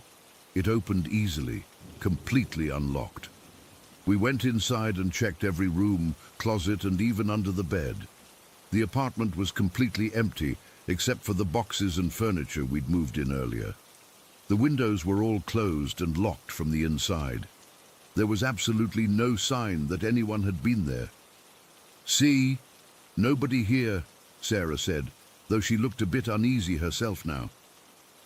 "I know what I saw," I insisted. "That doorknob was shaking. So hard the whole door was moving. Someone or something was in here. We spent the next hour theorizing. Maybe it was a draft. But there was no air movement in the hallway. A maintenance worker who left through another exit? But why wouldn't they answer when I knocked? A neighbor who had the wrong apartment. But again, why not respond to my knocking? We even asked the neighbors on either side of Sarah's apartment if they'd seen anyone enter or leave around that time. No one had seen anything unusual. For the rest of the day, I couldn't shake the feeling of unease. We finished moving Sarah's things, and I kept finding reasons to not be alone, especially not in the hallway or in Sarah's apartment. Every time I walked past her door, I half expected to see that doorknob rattling again. That night, I barely slept. I kept thinking about the complete silence from the other side of the door while the knob shook so violently. If it had been a person, I would have heard something, breathing, footsteps, anything, but there was nothing, just that frantic, desperate rattling. Sarah and Jen lived in that apartment for 2 more years before moving to a house in the suburbs last month.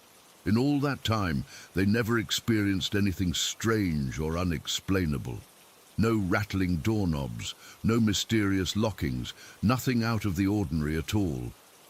I've tried to rationalize what happened that day. Maybe the lock was faulty and got stuck momentarily. Maybe there was some kind of air pressure issue in the building. Maybe I was just exhausted and imagined the whole thing being more dramatic than it was. But deep down, I know what I saw. That doorknob moved with purpose, with urgency, like whatever was on the other side desperately wanted out, or wanted me to think someone was trying to get out. The thing that still haunts me is the silence. If it had been a person, why wouldn't they say anything?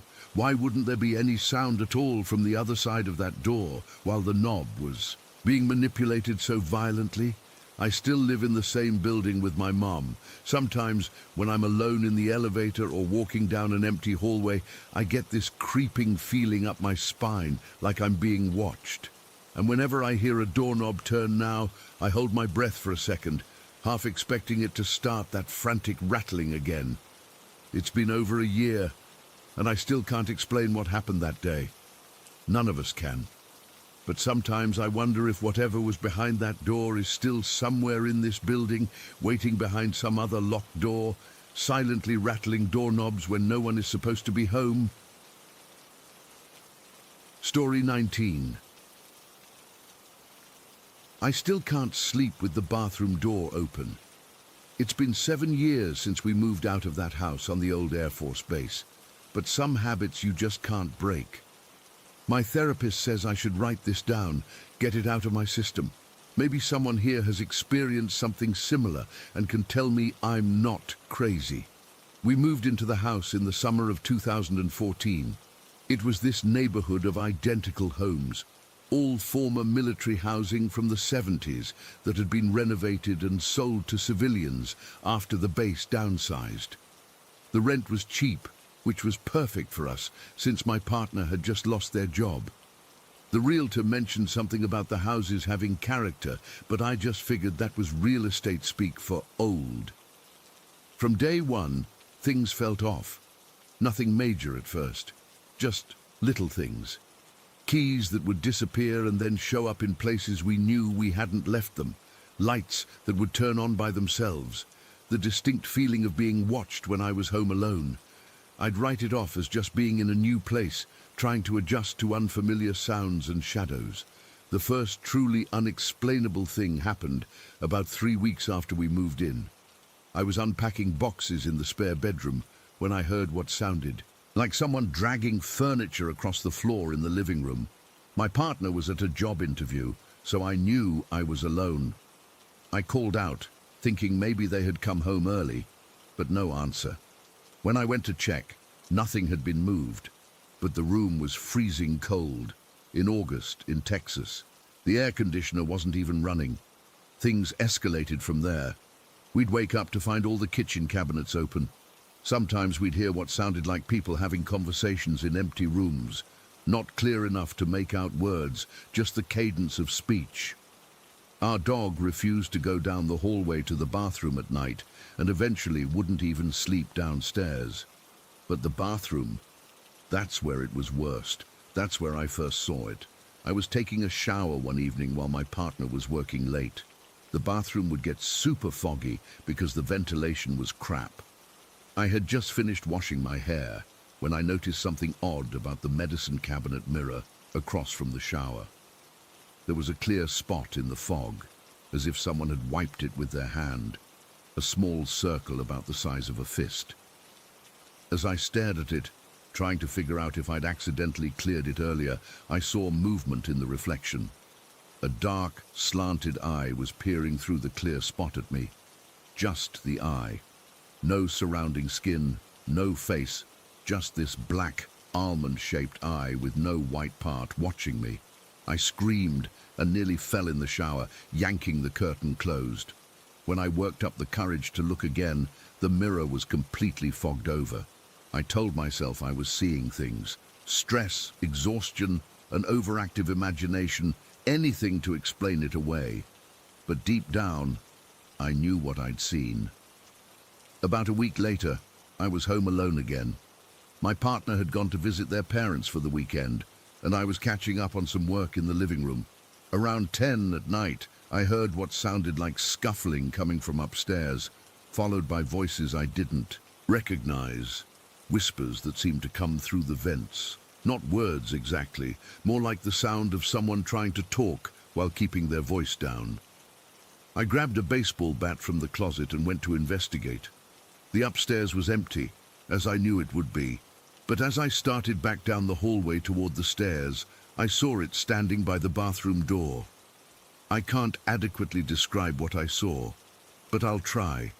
It was roughly human-shaped, but wrong in every possible way. Taller than a person should be, maybe 7 feet, and impossibly thin. It had no skin, just exposed muscle tissue that glistened wetly in the dim light, like someone had peeled away the outer layer of a person. Those same black, slanted eyes from the mirror were set deep in what passed for its face, but there were no eyelids, no eyebrows, nothing but those obsidian orbs staring at me. Its hands ended in what looked like black claws or talons instead of fingers. The smell hit me a second later, like rotting meat and something chemical I couldn't identify. I couldn't move, couldn't breathe, couldn't even scream. We just stared at each other for what felt like forever, but was probably only seconds. Then it took a step toward me, and I broke from my paralysis. I ran to my bedroom and slammed the door, pushing my dresser in front of it. I could hear it following me, its movements making a wet, slapping sound against the hardwood floor. It stopped outside my door and just waited. After a few minutes, I heard knocking. 3 slow, deliberate knocks that didn't sound like knuckles on wood, but something harder, like those claws tapping on my door. I stayed in that room until morning, not daring to leave even to use the bathroom. When the sun came up, I couldn't hear it anymore. I eventually moved the dresser and opened the door to find the hallway empty, but there was a smell lingering in the air, and the wood floor looked damp, as if something wet had been standing there. I begged my partner to believe me when they got back, but they thought I was just freaked out from being alone in the house. They suggested maybe I'd had a vivid nightmare or sleep paralysis. I wanted to believe that too, but I knew what I'd seen. For a while, things calmed down. We had a few more instances of objects moving and strange noises, but I didn't see the skinless thing again for almost 2 months. I had started to convince myself that maybe I had imagined it after all. Then came the night that still gives me nightmares. I was taking a shower around 9 in the evening. My partner was in the living room watching TV. I could hear the muffled sound of the show through the bathroom door. I was rinsing shampoo from my hair when the bathroom light suddenly went out. Complete darkness, the kind where you can't see your hand in front of your face. I called out to my partner, asking if the power had gone out, but I could still hear the TV. Just the bathroom then.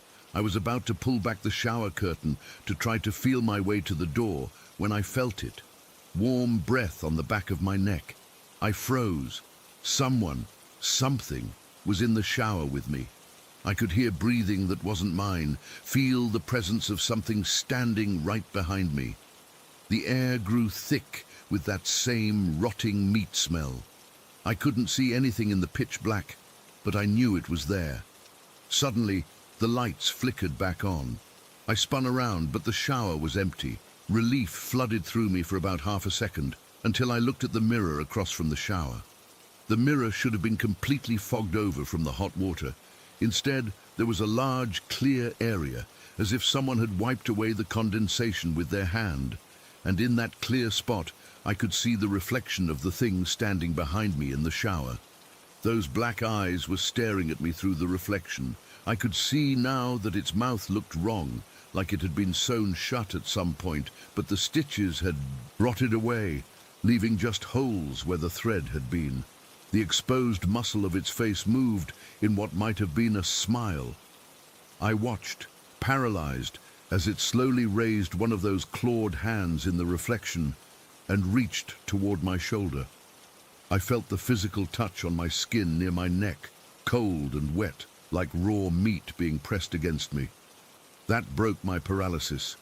I screamed and bolted from the shower, not even grabbing a towel. I ran dripping wet into the living room where my partner was. They jumped up, alarmed at seeing me naked, soaking wet and hysterical. I was pointing and babbling about the bathroom, but when they went to check, nothing was there. The bathroom lights were working fine. The mirror was fogged up normally. There was no sign anyone or anything had been in there. That night, as we lay in bed, with all the lights on at my insistence, we both heard it. A deep laugh that somehow also sounded high-pitched, like two voices laughing at once. It echoed through the heating vents. My partner heard it too. Finally, proof I wasn't going crazy. Then came the footsteps in the hallway, slow, wet slapping sounds moving back and forth outside our bedroom door. We moved out 2 weeks later, broke our lease and everything. I didn't care about the money or the hassle. I couldn't spend another night in that house. I've seen that skinless thing 3 more times since we moved, always in reflections, always just for a moment, in the rearview mirror of my car, in the background of a selfie, in the window of our new apartment at night, just watching, waiting. I've researched everything I could about the old base. Turns out there were experiments conducted there in the 70s. Nothing officially documented, of course, but plenty of rumors. Something about testing the limits of human endurance. I've learned some protective measures, salt lines, certain symbols, prayers from 6 religions. Some seem to help keep it at bay. But I know it's still out there. And sometimes when I'm alone, I swear I can smell rotting meat and hear that wet slapping sound of something with no skin walking down my hallway. Story 20. I'm still not sure if I should be writing this down, but it's been 12 years and I need to get it off my chest. I live on a pretty big property in rural Pennsylvania, about 4.5 acres with my main house and this old barn-like structure that's been here since before I bought the place. The previous owners used the barn for storage, and when I moved in, I kind of did the same thing at first. But the upstairs room in that barn was perfect for a hangout spot. My friends and I were in our 20s then, most of us still living with parents or in crappy apartments with roommates, so having a private place to drink beers and smoke without anyone bothering us was awesome. We fixed it up with some old couches, a mini fridge, a small TV, and even ran electricity out there. Nothing fancy, but it was our space. I spent a lot of time out there by myself too, especially when I wanted to practice guitar without annoying anyone. The barn was far enough from the main house that I could play as loud as I wanted. One night in October, I remember because the leaves had just started to change, and there was that distinct fall chill in the air. I was out in the barn alone. It must have been around midnight or 1 in the morning. My friends had all gone home hours earlier, but I wasn't tired yet, so I stayed behind to smoke a little more and mess around with some new songs I was learning. The barn has these old wooden stairs that creak like crazy. You literally cannot sneak up them. The wood is so old and warped that they make this distinct pattern of sounds when someone walks up. It's like each step has its own unique creak, and after years of going up and down them, I knew exactly what they sounded like when someone was coming up. So I'm sitting there on this old leather couch, guitar in my lap, just playing whatever came to mind, when I heard those stairs. The distinct creak, creak, creak pattern that I knew so well. My first thought was that one of my buddies had come back, maybe forgot something or decided they were too drunk to drive home after all. It wasn't uncommon for someone to crash on one of the couches. The footsteps were slow and methodical. Actually, they reminded me of how my dad walks. He's got this deliberate way of placing his feet that's unmistakable. The steps came all the way up to the landing outside the door, then stopped. Then came the knock. 3 slow, evenly spaced knocks. Knock, knock, knock. "It's open," I called out, strumming my guitar absent-mindedly. No response, just 3 more knocks. I figured whoever it was couldn't hear me over my playing, so I set the guitar down and went to the door. When I pulled it open, there was nobody there. Just the empty landing and the stairs leading down to the dark barn floor below. I stood there for a few seconds, confused. I stuck my head out and looked down the stairs, thinking maybe someone was playing a prank on me. "Hello?" I called out. Nothing. The rational part of my brain immediately went to, "You're just high, man." I had smoked quite a bit, and it wouldn't be the first time I'd imagined sounds while buzzed, so I shrugged it off, closed the door, and went back to my guitar. Not even 2 minutes later, I heard it again. The exact same pattern of creaks coming up the stairs, the same pace, the same weight to the steps, then the same 3 measured knocks on the door. My heart started racing. This time I was paying full attention, and there was no way I was imagining it. I put the guitar down carefully and approached the door slowly. I pressed my ear against it, and I swear I could hear breathing on the other side. Not heavy breathing, just normal breathing, like someone standing there, waiting. I don't know where I found the courage, but I yanked the door open quickly, thinking I'd catch whoever was messing with me. Again, nobody was there. The landing was empty. The stairs were empty. That's when the panic hit me. My heart felt like it was trying to burst out of my chest. My hands started shaking, and I felt this ice-cold sensation wash over me from head to toe. I wasn't just scared. I was terrified in a way I'd never experienced before. This wasn't the fear of getting caught doing something wrong or the adrenaline rush from a horror movie. This was primal. Every instinct in my body was screaming that something was very wrong. I grabbed my phone, my guitar, and my jacket and practically flew down those stairs. I didn't bother turning off the lights or locking up. I just needed to get out of there. I ran the whole way back to my house, looking over my shoulder every few seconds, convinced that someone or something was following me. I didn't go back to the barn for over a week after that. When my friends asked why we weren't hanging out there, I made up some excuse about electrical problems. I couldn't bring myself to tell them what happened because I still half believed I had imagined the whole thing. Eventually, I did start going back, but never alone at night. We'd go as a group, and everything seemed normal. No one ever mentioned hearing anything strange, and I started to convince myself it really had been the weed playing tricks on my mind that night. Then, about 3 months later, my buddy Mike asked if he could crash in the barn after we'd all been drinking. He was too drunk to drive home, and the rest of us were heading to our beds in the main house. I hesitated for a second, but then thought, "Don't be stupid. Nothing's going to happen." So I said sure, gave him a blanket and pillow, and left him on one of the couches in the upstairs room. The next morning, I went out to check on him, planning to offer him breakfast, but he was gone. His car wasn't in the driveway anymore. That was weird because Mike was usually the type to hang around until noon, raiding my fridge and playing video games. I texted him asking if everything was okay. He called me back almost immediately. His voice sounded off, kind of shaky. "Hey man, sorry I took off without saying goodbye," he said. "Something weird happened last night." My stomach dropped. "What do you mean?" "I woke up around 3 in the morning to someone knocking on the door," he said. "I figured it was you, so I got up to answer it, but there was nobody there. I thought I was just drunk and hearing things, so I went back to the couch. But then it happened again like 5 minutes later. Same knocking pattern, same empty landing when I opened the door." I felt sick. "What did you do?" "I got the hell out of there, man. I wasn't even that drunk anymore. The whole thing sobered me right up.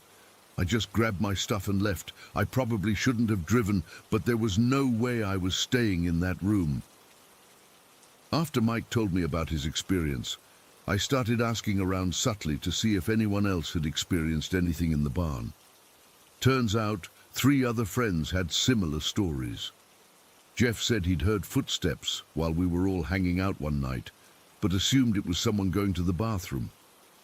Sarah said she'd always felt like someone was watching her from the corner of the room, but was too embarrassed to say anything. And Tyler confessed that he'd seen what looked like a misty shape moving near the ceiling one night when everyone else was focused on the TV. The more we talked about it, the more we realized we'd all experienced little things we'd written off. Cold spots in the room, even when the heater was on. Items that weren't where we left them. That feeling of being watched when you're alone. I've seen the misty shapes too, usually just out of the corner of my eye. Sometimes when I'm getting something from the barn during the day, I'll catch a glimpse of something moving on the upper level. It's never solid, more like heat rising from asphalt in the summer, but with a vague human shape to it. Whatever is in that barn has never seemed malicious. It's never tried to hurt anyone or done anything truly frightening beyond the knocking. But there's something deeply unsettling about a presence that announces itself and then vanishes, like it's testing boundaries or playing some game we don't understand. I still live on the property, but I don't go to the barn alone at night anymore. We still use it occasionally for group hangouts, but nobody ever stays there alone after dark. I've thought about having someone come to check the place out. A medium or paranormal investigator or whatever, but part of me is afraid of what they might stir up. As long as the whatever it is stays in its pattern of just knocking and walking upstairs, maybe it's better to leave it alone. Sometimes when I'm in my house at night and it's really quiet, I swear I can hear those familiar creaks from the barn, even though it's too far away to actually hear. And on particularly still nights, I occasionally hear what sounds like knocking on my back door. I never answer it.